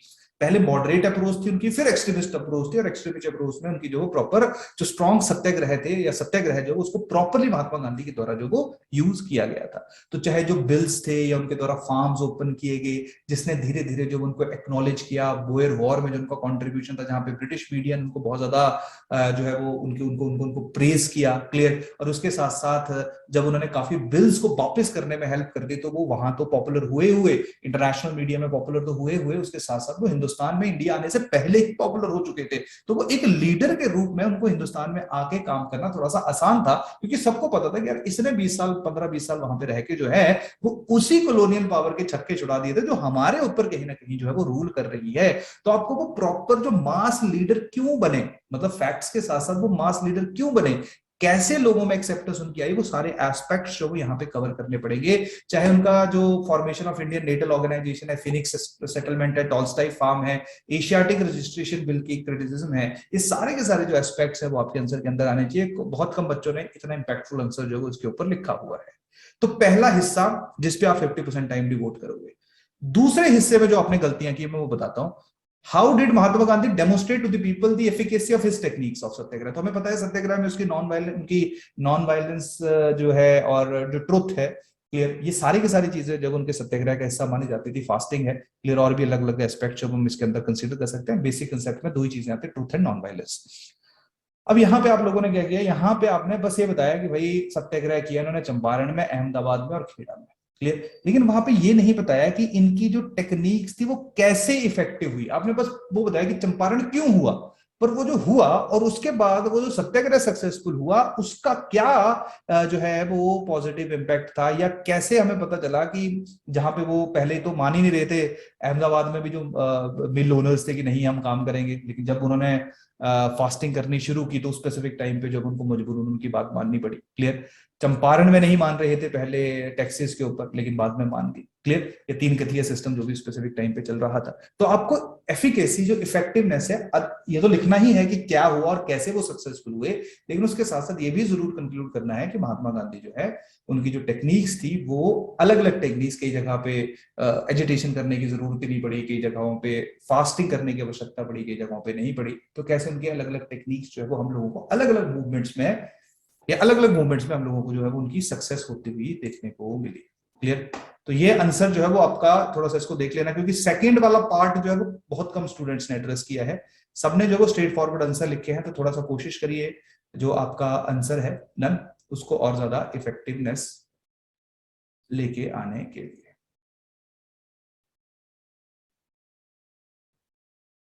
चलिए, और लास्ट सवाल सीधा है कि एग्जामिन द मेजर फैक्टर्स। तो आपने यहाँ पे सिर्फ ये नहीं बताना है कि कौन कौन सी पॉलिसीज थी, रियातवाड़ी था, महलवाड़ी था, ठीक है, क्लियर, या परमानेंट सेटलमेंट्स था। यहाँ पे आपने ये बताना है कि क्या फैक्टर्स थे जिन्होंने इनको शेप किया।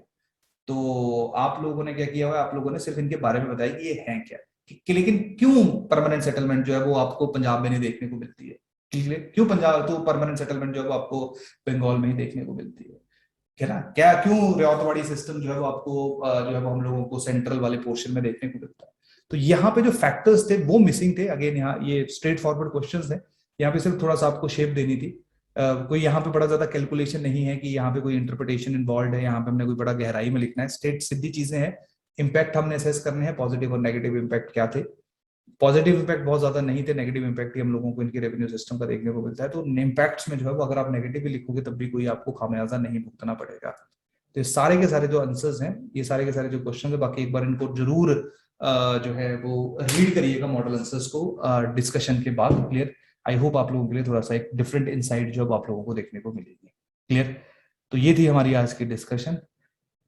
तो अब आपका कोई भी सवाल है, कोई भी प्रश्न है किसी भी चीज से रिलेटेड, क्लियर, तो हम लोग अब क्वेश्चंस जो है वो पिक कर लेंगे। तो पूछिए आप में से, शाबाश। अगर किसी ने कुछ डिस्कस करना है तो सेशन क्लोज करते हैं फिर।